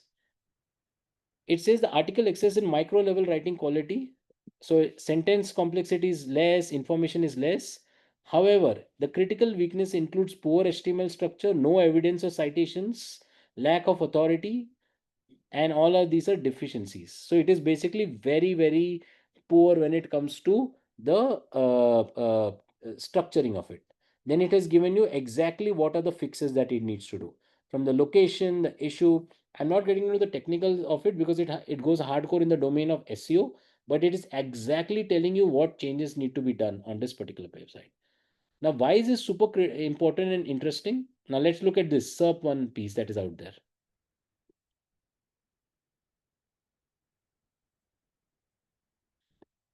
This same change, if you had asked for a normal SEO person or a content person to review, that person would take 3 days to analyze it from a brand perspective, from an AI engine perspective, from an SEO perspective, and give you recommendations. And they may not even have caught all these problems that are out there. Now, from an SEO perspective, look what it's saying. It's saying there's a lot of critical content gaps. Your copy is not aligned with campus shoes friendly tone. You have not added a SEO relevant FAQ. Same recommendations, if you talk to an SEO agency, they would probably charge you lakh rupees to give you all this consulting. Again, this is one page, but as I showed you, you can bulk at those 100, 200 pages, and then you can run this for everybody. it will tell you exactly. So imagine this is like an audit which it is doing, and it is telling you exactly what are the points that you that are good, bad, and what you need to change completely. And all of this is hyper automated, right? And when we say view output over here, now you are like, what to do? If you press this apply selected changes, it will actually change the content of the website, and you can actually also link this to your website so that it will automatically publish it and change it on your actual website. I have not done all of that now because it's a demo account, but imagine all of this can be done completely automated. So imagine now if you what you do is you do 100 pages here like this, and you tell me that for me the priority is to make sure that it is aligning with my brand. So I will then create this bulk piece which I say all rows. It will run for all the web pages, identify if it is adhering to the brand. It also gives recommendations. Then basically I click apply suggested changes. It will actually apply all the suggested changes to your website and modify it on its own in one go.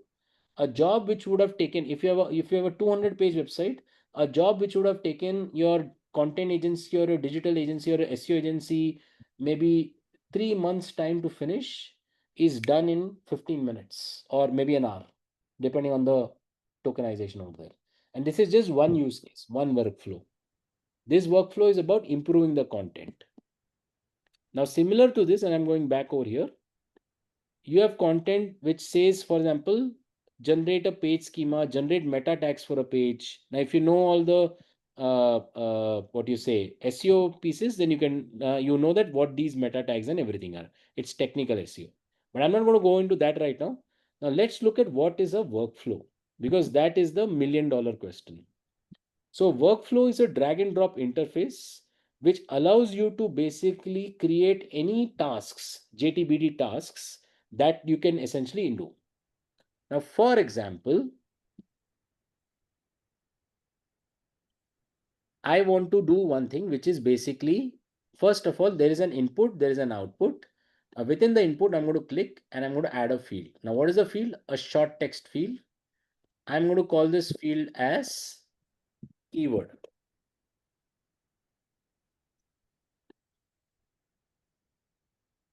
I'm going to add one more short text field. I'm going to call this as URL.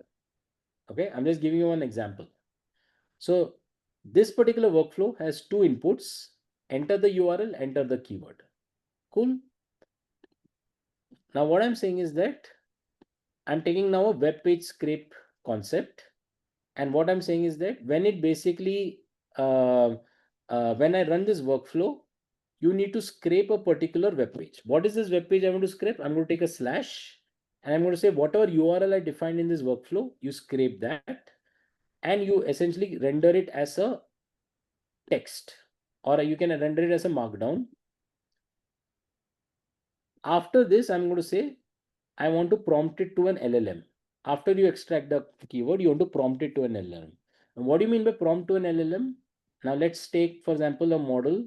Let's take Anthropic's Claude Sonnet 4. Let's make it more predictable so it is accurate and it doesn't hallucinate.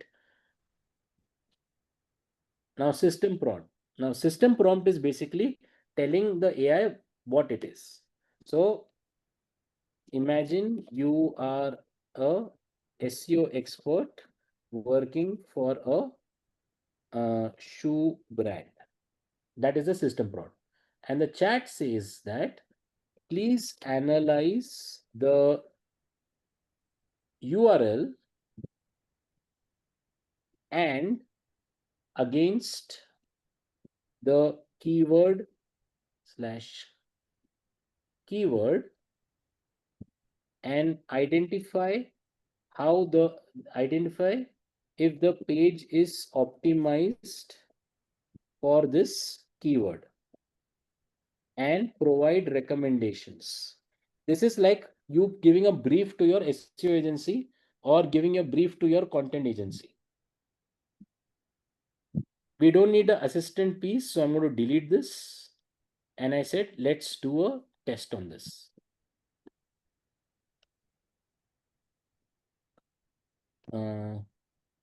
Yeah, the variable URL is empty, correct. So I'm going to do a full test. not just LLM. 1 second. Sorry, that Zoom thing is just creating. Yeah, test workflow. Now, when I did a test workflow, let's take a keyword. The keyword is say, let's go to this. What is this? Black running shoes, for example. And the URL that I'm going to put across is this test workflow. Now, what it has done in this particular workflow, let it execute.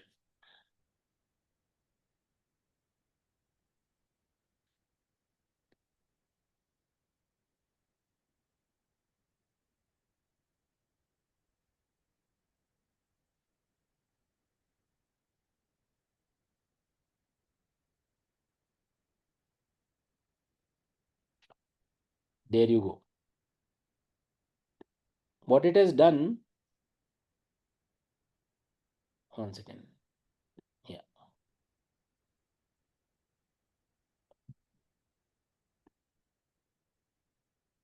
It has analyzed the page against the keyword black running shoes, and it says that this page is only partially optimized.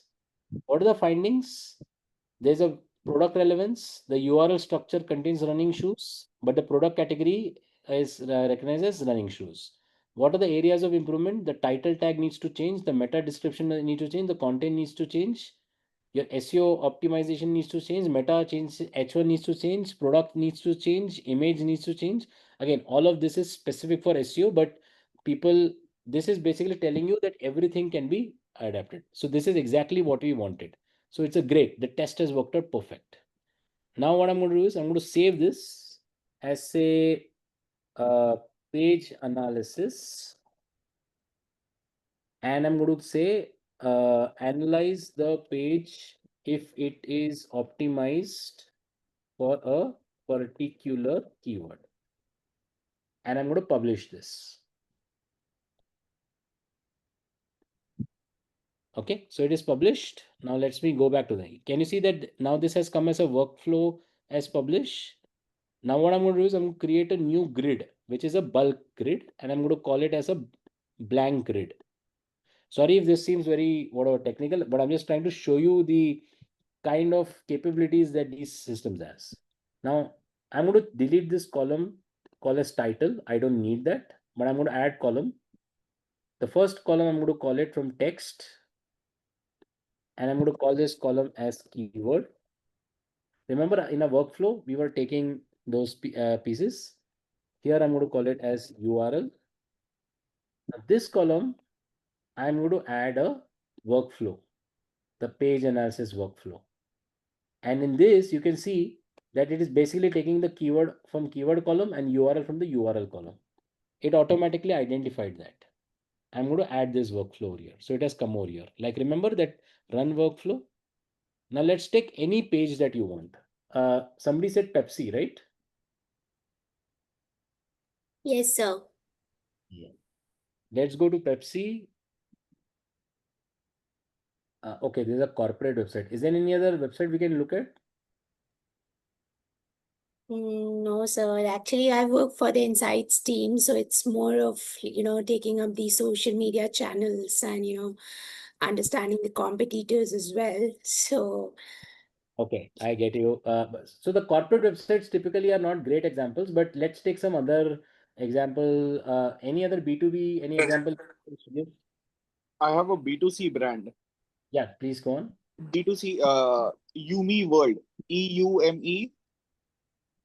Yumi, yeah, it's a bag game. It's a Yeah. bag. Yeah.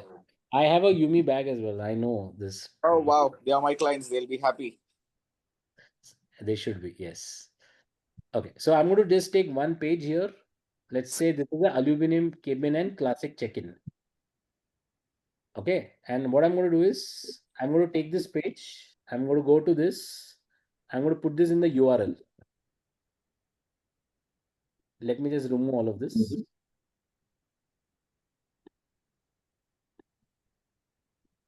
And let's take the keyword travel bag. random. Now I've done this page analysis. So what it's going is, in the workflow, if you remember, it is asking the input as keyword and URL, which we have given over here as bulk. Then it is basically scraping this URL to understand the entire content on that page. And then now it is prompting the LLM to analyze if this page is optimized for the keyword travel back. And now it will give you recommendation whether what it needs to be done to essentially optimize that particular page. Sir, again, sorry to interrupt. What if we just do for a particular brand of PepsiCo? I mean, say for example, just Yeah, say like this brand. we'll do. Don't worry, don't Yeah. worry. We see that's the whole point. No, this is in bulk. You can add one more row here, and we can add your URL, PepsiCo URL and keyword. So we'll get there. But first, I just want to see the output. So what we try to ask them in this workflow is basically, right? So we have looked at the URL and we've tried to understand if the URL is, or this website is analyzed for the keyword travel back. So it says your URL is extremely poor. It has no mention of travel bag. And more importantly, the product appears to be a luggage suitcase, not specifically a travel bag. Keyword relevance assessment, it says that based on the URL, rather than targeting travel bag, you should actually associate duffel bag, backpacks, or other keywords. It is challenging what we have recommended. So it is not like a brainless AI optimization that is happening.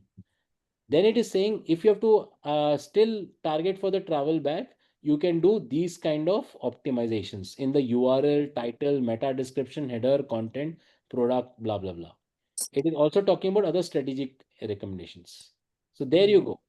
This is pretty much an audit and it is telling you what you need to do. Now let's take the PepsiCo example. Yeah. Can you do the website, please? For example, can we take Walkers? I mean, that's one of the products or brands of PepsiCo in the Europe. Walker, right? Walkers, yeah. Walkers. It's WALKERS. Okay. It's WA, so WALKERS. Yes. Okay. Yes, it's in the UK actually. Yeah. Sure. But what is the website for Walkers? We can't see the Walkers website. Is this walkers.co.uk? And this is a specific campaign I see, but then yes, you can click on it. I think that's the website. Yeah. Yes, this is the one. And what kind of keyword do you think we should add it for? Chips. Yes, chips or crisps, anything like that. Yeah. Sure. Okay. Let's go back to this. So now I'm going to type in this and I'm going to type in here chips and I'm going to run the workflow.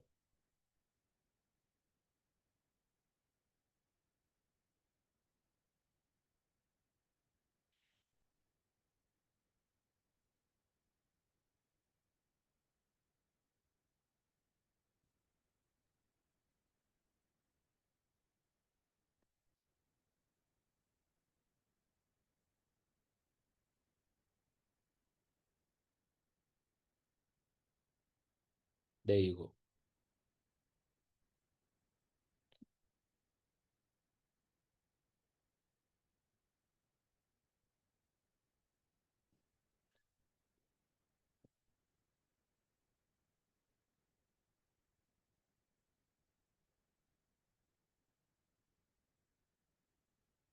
There. It's giving you all the recommendations that is required.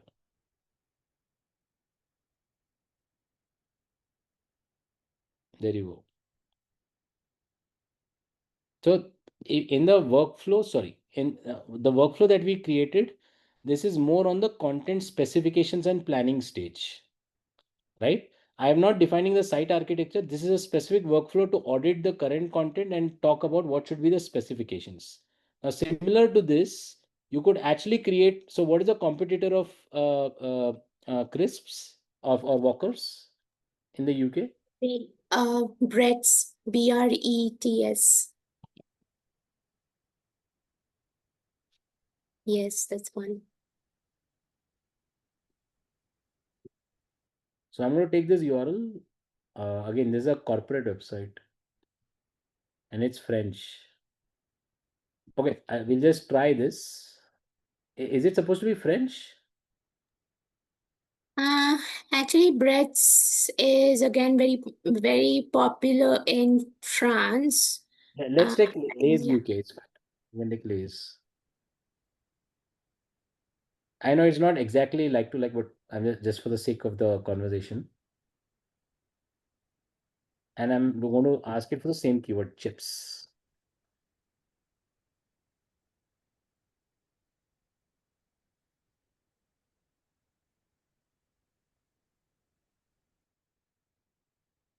Now, all of this, again, you can, if you import a CSV, you can basically add in this column format, keyword and URL, you can import, create a simple CSV file, import it, and you say, for example, you have 1,000 URLs, you can just put it over here and run it over here.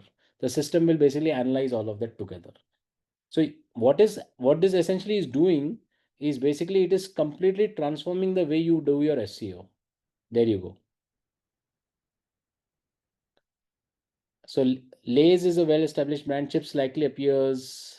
SEO recommendation. It asks you how to change the recommended title, meta, header, content. So it is doing a full analysis of your product, of your page, and giving you all the recommendations in terms of specifications, what kind of content it needs to write. So it has done that in its entirety. Now I know I've created a very basic workflow, and that is why it seems like it looks as a very simple example. But the idea that I'm trying to leave you guys with is that this is an entire automation tool that allows you to do all of these. Now let's go back to the workflow screen. I'm not going to create a specific workflow, but essentially look at the options available. You can actually create a workflow where you're querying a keyword for any of the results from the query. Now let's put, say for example, Google search. I'm not going to run this, but I'm just going to show you. So the query is, for example, organic chips, for example, that could be your query. Or if, say, for example, actually, let's not keep it as a fixed. We'll put it as a part of the input. So we put the input short text and label is that keyword, search keyword, right? That's what we put as the input. Now with this input on Google search, I'm going to use the search keyword that I put in the input as a search for it. Give me all the title, meta, etc. that is coming over there.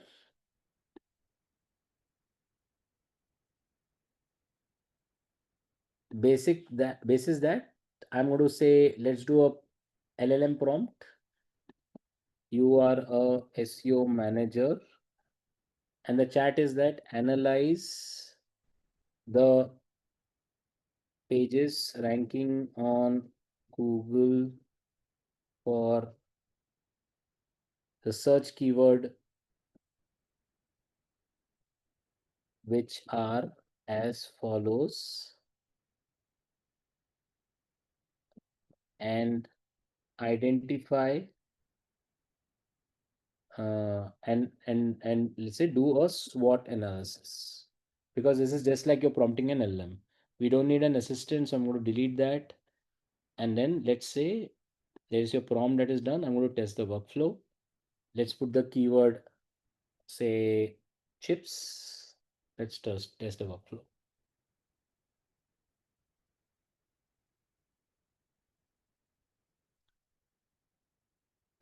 So what I've done exactly in this, I've told the system to search Google for all the pages that are ranking for the keyword chips.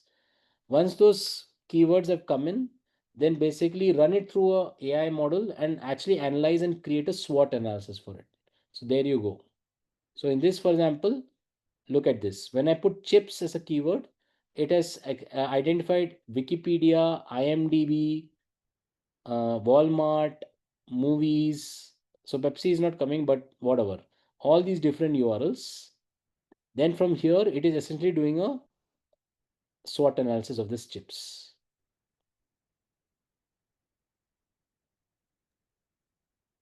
So what is this essentially tool doing? It is super automating anything that you want to do in terms of data analysis. So say for example, you want to go, let's go back to the website content workflow. Now you want to identify what kind of content you want to put on your website. So you can create a workflow which says analyze all my competitors, analyze all Google, extract all the data, run it through an LLM, process it, create an information architecture, create a content specifications. Then using that content specifications, you can then feed it back into the system and say, basis this, create a content. So everything that essentially your content team does, so everything that you put over here, you've fully automated it completely with zero latency. There's a little bit of technical curve, learning curve to it, because like for example, you can also run codes or call APIs. So for example, as part of the initial workflow, you can basically actually call APIs to any third party platforms. You can create branches in the entire workflow, iterations, human reviews, content comparison. You can do a lot of interesting things. You can essentially create a image generation out of that entire content. Lot of things can be done. I've created So, a very Professor Nehal, if there yeah. is a platform of Sprinkler, which is for a company platform, and can we call paid behind a wall API into this? Yes. Would it Let- require login every time, or it can be done at any given One point of time. time? One time authentication. No? See, there's a call API. You put the API URL, then you put the headers, and it will automatically do that. Got it. What Thank this you. essentially does is it automates anything. So if you're if you as a marketing expert has to sit and do 340 jobs, you can essentially automate everything over here. There is a one-time setup. You create workflows, etc., etc. Once you do that, everything is automated. This essentially replaces your entire content agency for your website, for your app. Technically, you can do this even for YouTube.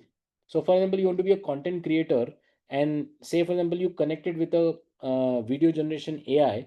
You can search Google for identifying what are the top content topics that people are searching for. You can scroll social media. So for example, you have something like Sprinkler or a social listening tool. You can do a call API to extract all the data, and then basis that you can essentially create a workflow that will then paste your content on say something like a YouTube, which can be connected over here.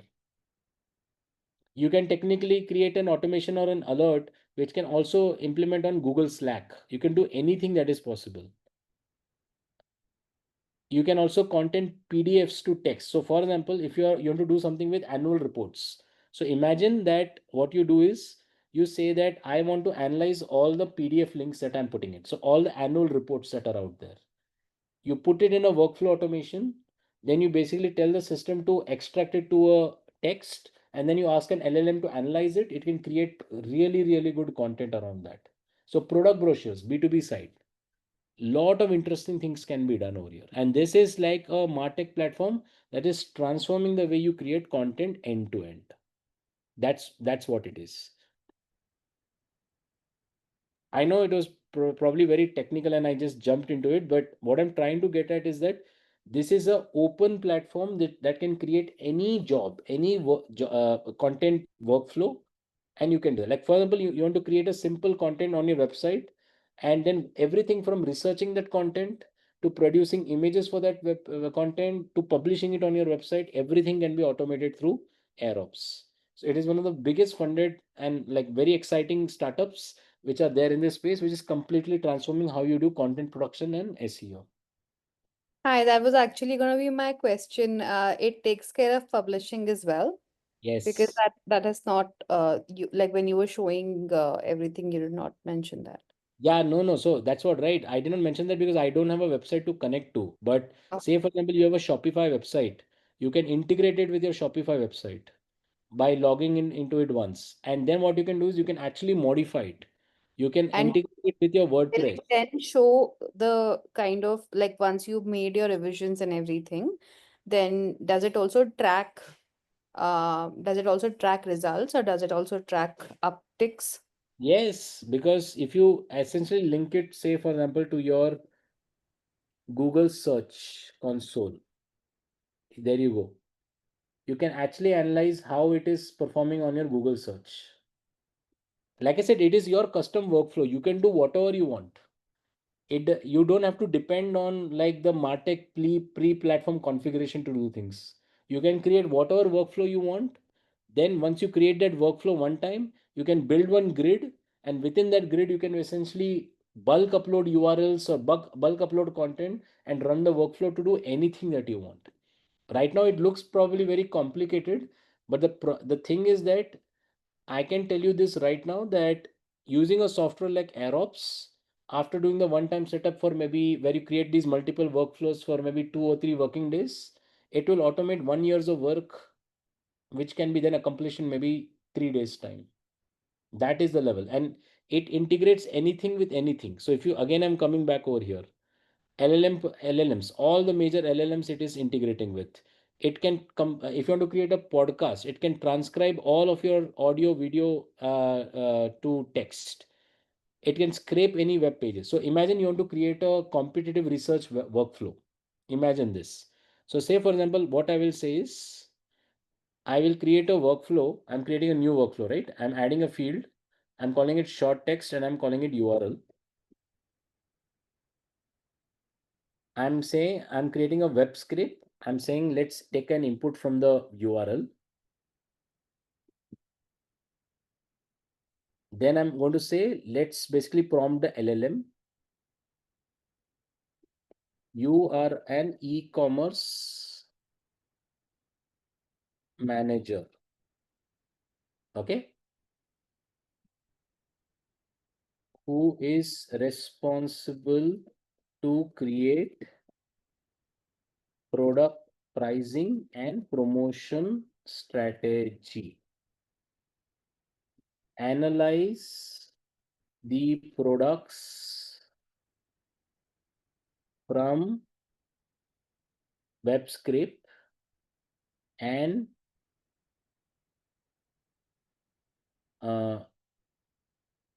review the prices, offers, and tabulate the prices and offers to show a comparison of all products.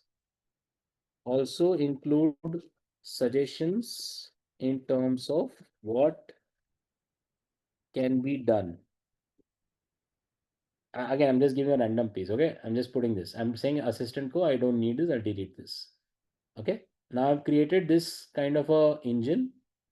Now I'm going to close this. Yeah, and I'm going to test the workflow. Now what I'm going to do in the workflow, I have to input a URL. So let me go on Amazon. Let's just say somebody said about Pepsi, right? Let's go to Pepsi. What is the category for Pepsi?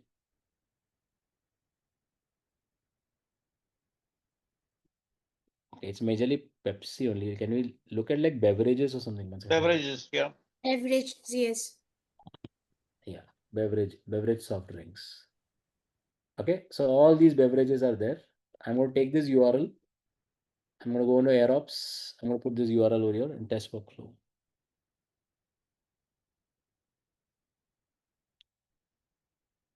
So it has already identified the URL Amazon. It is now scraping the URL for all the content. So it has taken, it is scraped it. It has looked at all the beverages that are out there. Now it is parsing this through and what you say, and obviously I've given a one-line definition of web scraping. You can make it more complicated just to scrape the pricing, and then now it is what it will do is it is going to pass it through an LLM, and it is basically going to analyze that. So it is executing that. I hope the tasks don't get exhausted, but yeah, I think this is like the second last thing that I wanted to show you.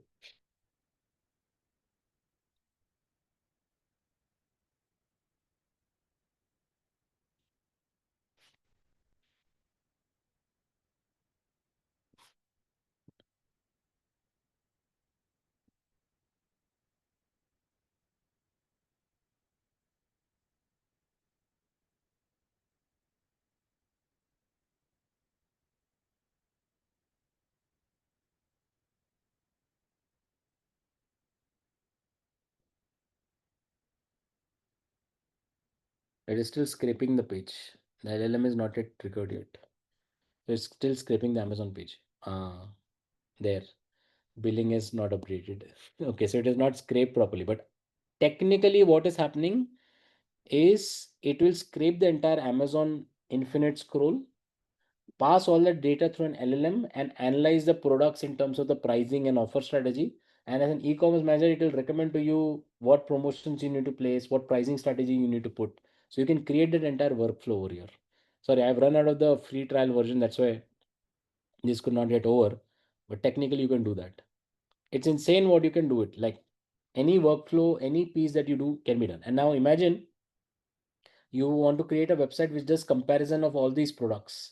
You can actually publish this content immediately on the website. So it can be an informational workflow. It can be an actual content workflow that you can build and you can push it and paste it in your actual web page. You can say that you want to extract it from extract the particular images. You can do whatever. I mean, a lot of these interesting pieces that you can do that.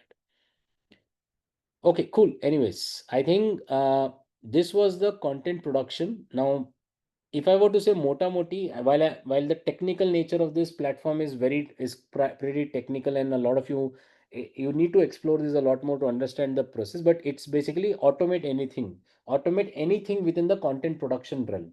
This is what this platform is all about. It is a martech platform. It's an emerging platform.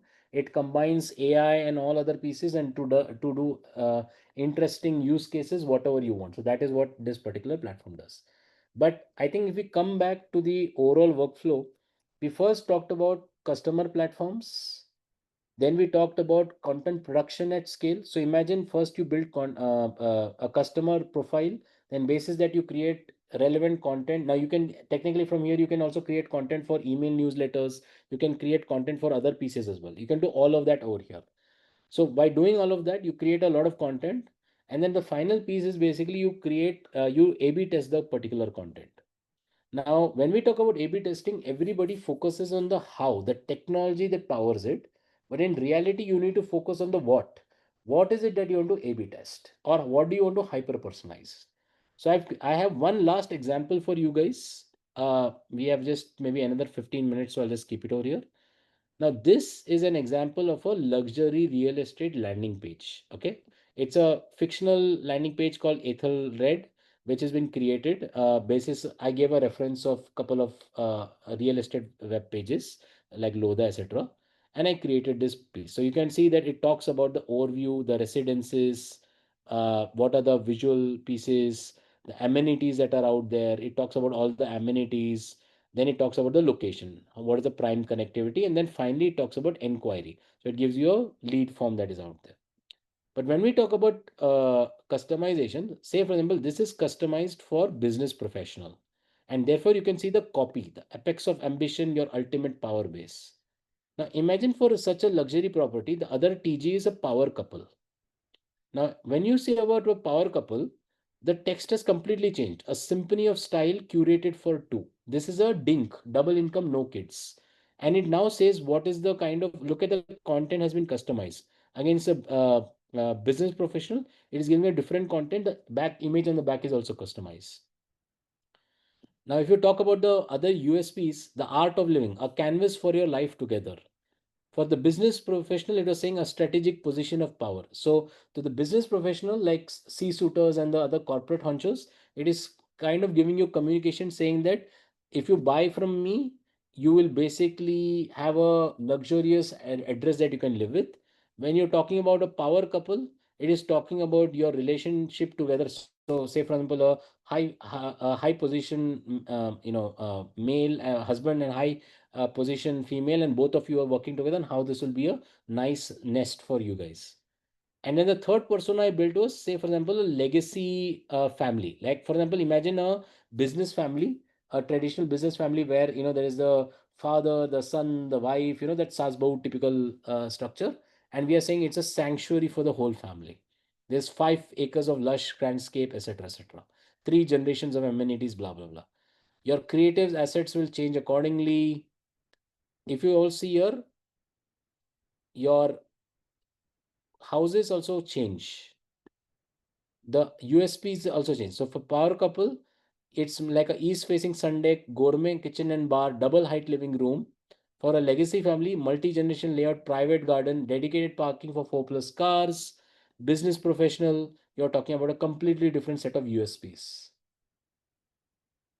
Same thing with amenities for peak performance. So for when you're talking about a business professional, this should be business lounge, fitness studio, power couple, it is private theater, maybe an infinity pool, and for a legacy family, it's probably a children's play area and so on and so forth. Same thing with the connectivity.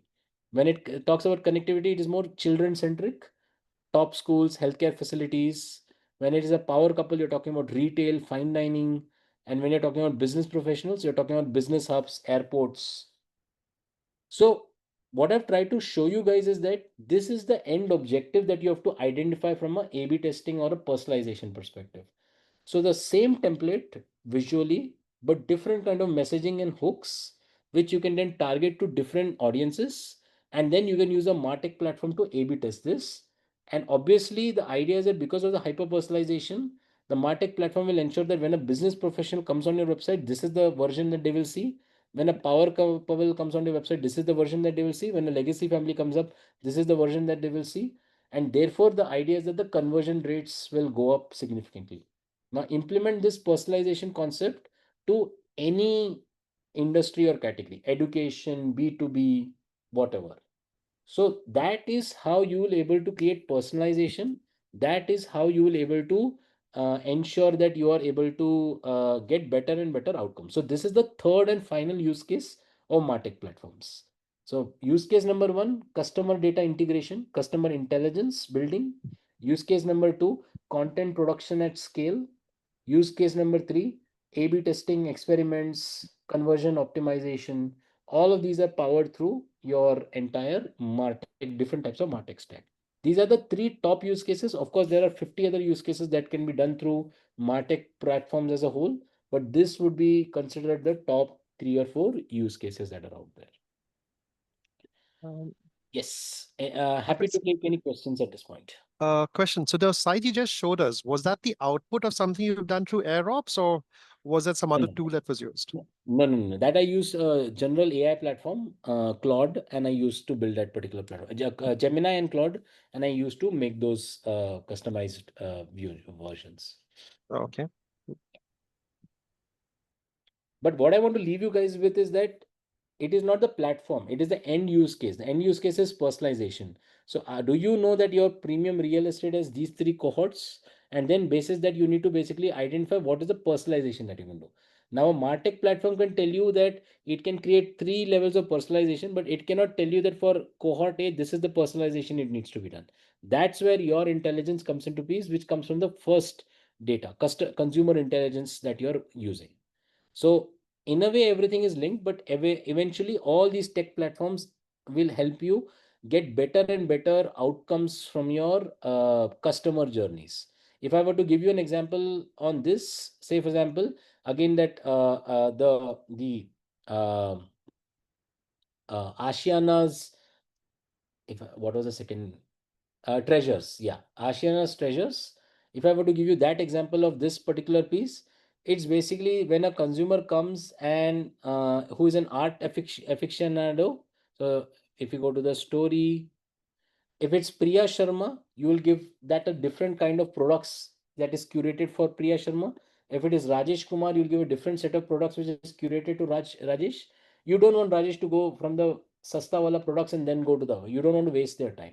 Samir Singh, different products, Geeta Patel, different products. That is the third component of doing the automation and the MarTech hyper personalization. Now, these are 4 personas. Imagine if you're a very big website or a very big platform, like say you're a Swiggy.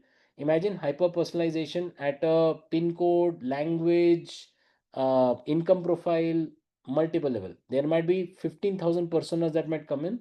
So MarTech platforms essentially will enable you to do that, but the logic remains the same.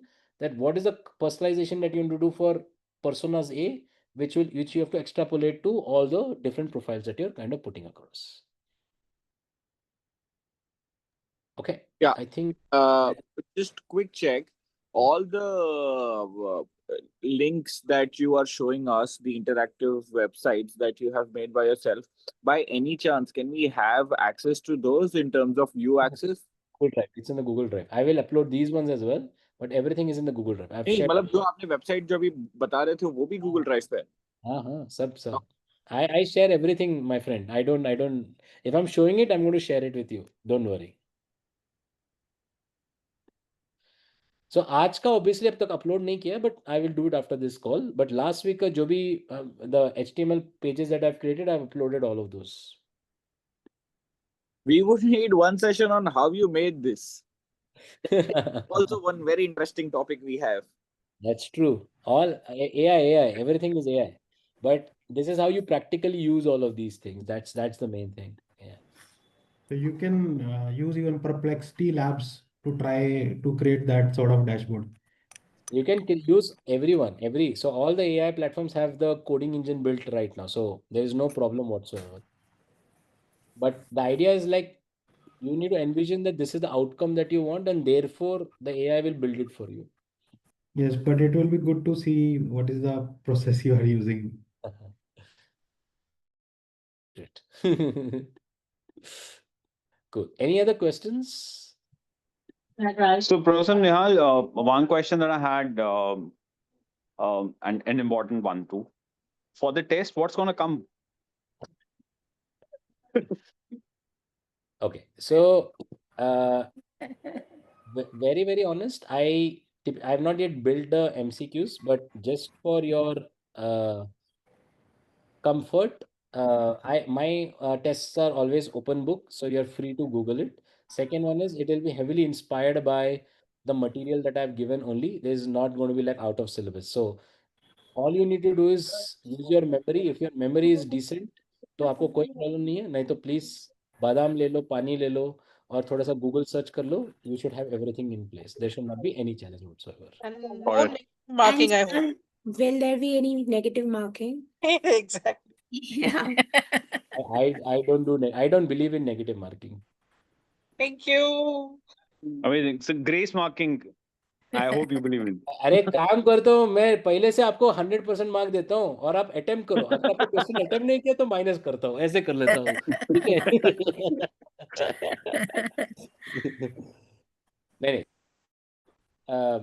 Being very honest, I know the evaluation is very closely considered, is linked to your certificates and all of that, but it is not at all difficult. But think of the exam more as a refresher. That's how I typically design my exams. It's more of a recollection of all the topics and concepts that you have done. Plus, like I said, I always make it open book. So as long as you have access to the drive or Google search, you should be able to answer most of the questions. Or if all the questions, there should not be any challenges whatsoever. Lastly, any YouTube or any videos that you might have created how to create such websites using the AI, we would love to have those links. No, I have not created any videos. No, I have not. I keep using AI for doing all of these demonstrations, even for my own day job. I actually created this particular website today only. So I wanted to give you an example for hyper personalization. I had some ready examples, but of course that I use it in my day job, so I didn't want that to leak over.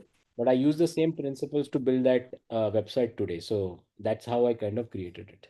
Any resources that you might want us to direct to kind of brush up doing such workflows?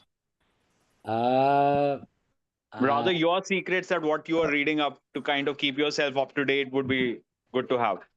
Yes. Sure. Okay, so I started off by looking at a couple of YouTube videos. I will be honest. There are a couple of guys who keep doing that, but I think what I've learned it through practice. So the free version of Gemini, free version of Claude, uh, done a lot of things for, I think for the last 1.5 years, I think I've been using it for different use cases, seeing just, gauging what kind of output it's coming, whether I am putting the right prompts, whether I'm putting grounding it with the right amount of data. So that's how I've been using it. I've used Notebook LLM, I've used Gemini, I've used Claude. I've not used Perplexity so much because I also want to do step by step, get deep into the platforms rather than just have a breadth of it.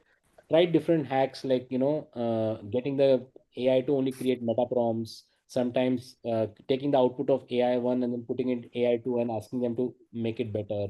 So all of those hacks I've tried and done it, but eventually I think I've also reached a sort of a place where I've kind of figured out what can give me what platform can give me what output I want. But again, like still a student of it, learning it as we comes because AI is developing as we see. So that's what it is. But that's my honest point of If you view. are doing any in session in Bombay, everybody is very happy to come and join and see and learn and in person whenever if possible. Only if I get Delhi NCR also. only if I get best quality biryani. Done, That's done. Hyderabad. We'll We've find got that for you. Hyderabad. We'll find it for in Bombay also. Professor, I had a question. Would it be possible to share maybe one of the type of prompts you've done to get that kind of website down? Because Why do I think more people are interested about the AI part of it rather than the actual material part of it? see, Sure. it'd be interesting to see because everyone has, like you said, you've been researching this for a while and you've perfected things, right? So it'd be interesting to see how you prompted to get Yeah. that kind of result. Like how to construct that kind of a prompt. Sure. Let me see what I can share. I mean, Right. I don't have any problem sharing, but let me see what I can do because there's an overlap between a lot of professional stuff also I do. So I want to make sure that nothing confidential stuff comes out. But I will share whatever is possible. I'll put it in the Google Drive. I'll maybe No put a problem. slide or so and put it over there. So I'll just give the reason why you're getting these kind of questions because I think I speak for everyone when I say this will be one of the more practical sessions we've had in the course so far, where there's actual demonstration and implementation of AI in marketing, whereas the other courses, no comments. That is true. We second that, Cliff. I don't want. I wouldn't want to comment on other professors, but yes, I've heard this feedback. So even when I've done when me and Shruti have worked together on the search, the Google Analytics sessions that we have done, I think that's kind of the recurring feedback that we've got. Quite frankly, I am too lazy to make PPTs, so therefore I like to do practical only stuff. So that's I think what motivates me. But I'm happy that it is resonating a lot more with you guys. I think that's what it is. That there's no like secret ingredient otherwise. But that's good for us. Yeah. It's better for us that you're being lazy making presentations and we're getting practical knowledge. So we are more lazy. We actually want, we come from the time when the kunji was something that we use for tests. So we're looking for that kunji from you in terms of prompts. That's like a shortcut for us. You've done all the research. We'll just take your prompts and move ahead. Sure. No problem. But I think the general piece, and I think if I were to be very, very honest, even Shruti is in the same boat like you guys. I think it is this you have to figure AI for yourself because it is the output that you want and your personal style. I mean, there are some general theories about like chain of thought and all of those. I will give you those couple of video links that I used to refer 8-9 months ago.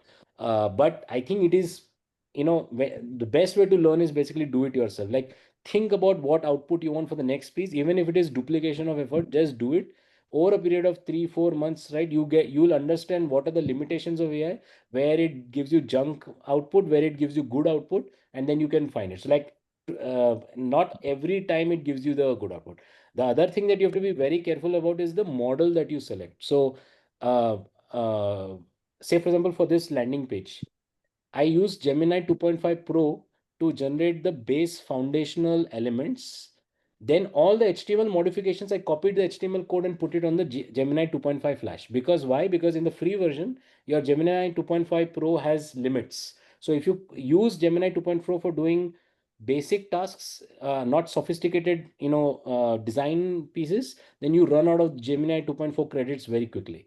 So what I did was I created a landing page, took the code, put it in 2.5 Flash because 2.5 Flash generally has no limits, and then use it for modifying small HTML elements, make it visually more appealing, get it better and better. So these kind of chota mota hacks, I think it is more from what you will figure out by actually practicing it. And the direction that we are headed, I know people try to say ethical use of AI and all that. That is the narrative, but ethics को 2 minute बाजू में छोड़ दो. लोगों का core job automated हो रहा है. Everybody's the way AI can assist you in doing things better is definitely changing, and we are just in like Gemini 2.5 and all those models. By the time we hit Gemini 4 and all of that, and even say for example Chat GPT 5.0 or whatever, which is next year, I think things are going to be very, very intelligent. Like all this gyan about MarTech that you have said, you will not even need that because technically your MarTech platform is going to be replaced with agentic AI. So then all you need to learn is to prompt the agentic AI to say that can you ingest all my data and tell me what are the top consumer segments, right? And you'll have to create better and better prompts working with them. So that's the direction the world is taking. So I mean, while yes, today I know you guys have paid a lot of money for this entire course, but I see in the next 1.5, 2 years, any technology enabled platform will be very, very prompt driven, very, very AI enabled. Like you saw AI ops, right? Air ops right now. Everything will be workflows, everything will be integrating from multiple sources of data. So your thinking will also have to evolve in terms of, how you are replicating manual tasks into those digital workflows and how you're automating it, and where do you think will AI lend you better and better outcomes. So that kind of thinking is where I think the world will probably. So, Professor, a quick question. If we were to ask, I am, and that possibly is when you are interested to take more sessions around how to create these agents and how to create workflows. We would love to have those sessions. We will put in an ask, and if you're okay with it, we'd love to have more sessions around that. Okay, so I am the first to say where I have limitations. When it comes to workflows, actually, I am also figuring out. So, for example, AirOps, this was a platform that we were experimenting as a way for automating our entire content and SEO practice at Dentsu.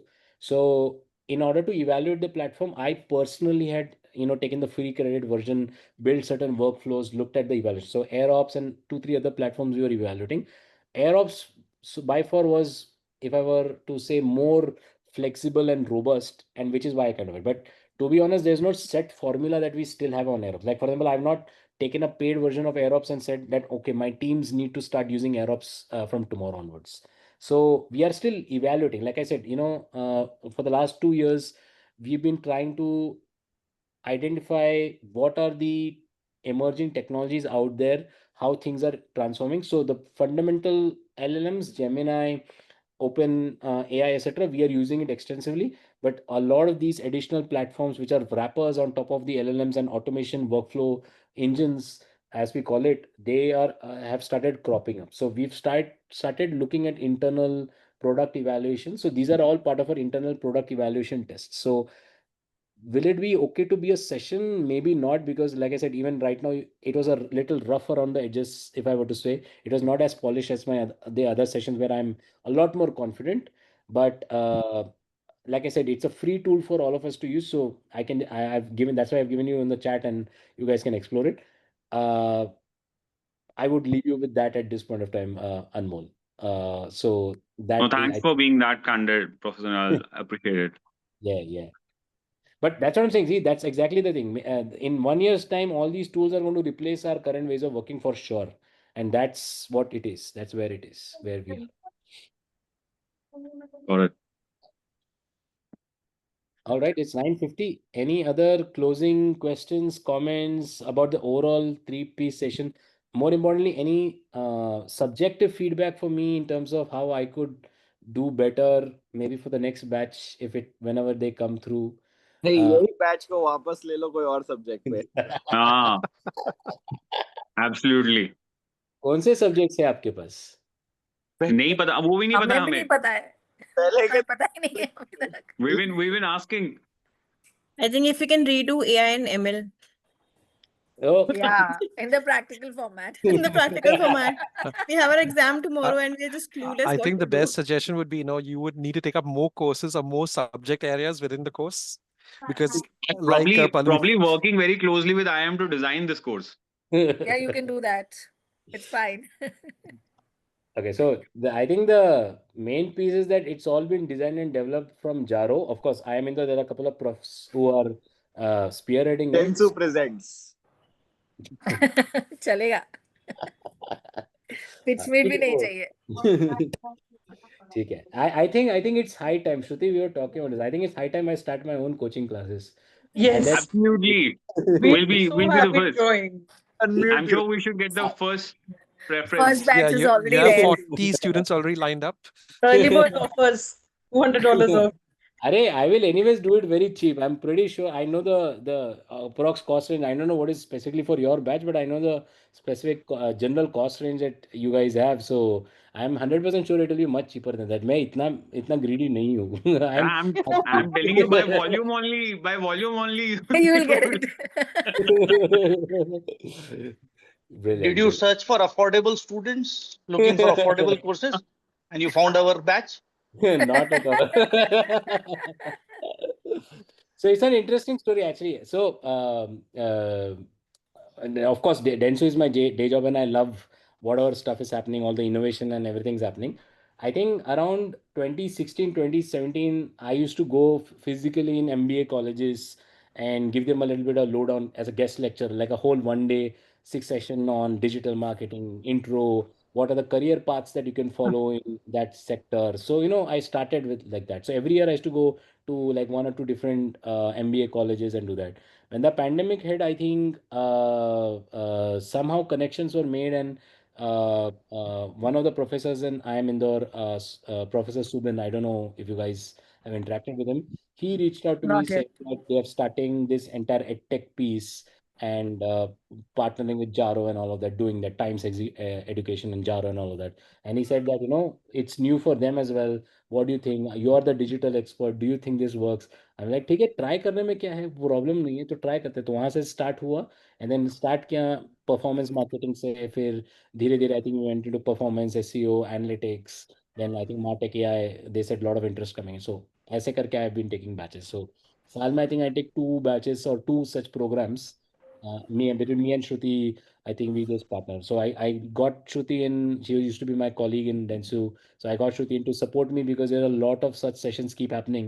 So she helped design some of my course material at the back end as well. So then we started partnering and doing these sessions. That was We'll need Shruti's prompt also. Okay, but beautiful overall. Thank you so much. मजा आ गया. Thank you, Sagar. I'm happy that you guys enjoyed it, but I hope it helped all of you guys at least. Maybe forget the I am Indore ecosystem and the exam and the program, but in general, I think I would love to leave you with critical thinking outcome first thinking rather than the technology first thinking, which is usually how people do, because the technology and the pricing and the cost evaluation go hand in hand. But if you know your clarity on what outcome you want to achieve, I think all of this then falls into place very easily. Then Google and AI will help you identify those platforms by yourself. So I think I would leave you with that. And if you can inculcate that, that's a skill that cannot be taught. It's natural. So then I think things would be really, really good for you guys. Okay. All right, guys, I think it's about 10 right now. Thank you so much for spending time with me and across the 3 weeks. And yes, I think wish you guys all the best. And yeah, I think all the best for your coming sessions. I know a lot of you have added me on LinkedIn. So if I decide to basically start my own startup, education program startup, I hope you guys will be one Batch of is the. already ready. Your batch is ready. The students are ready. Thank you so much. Amit.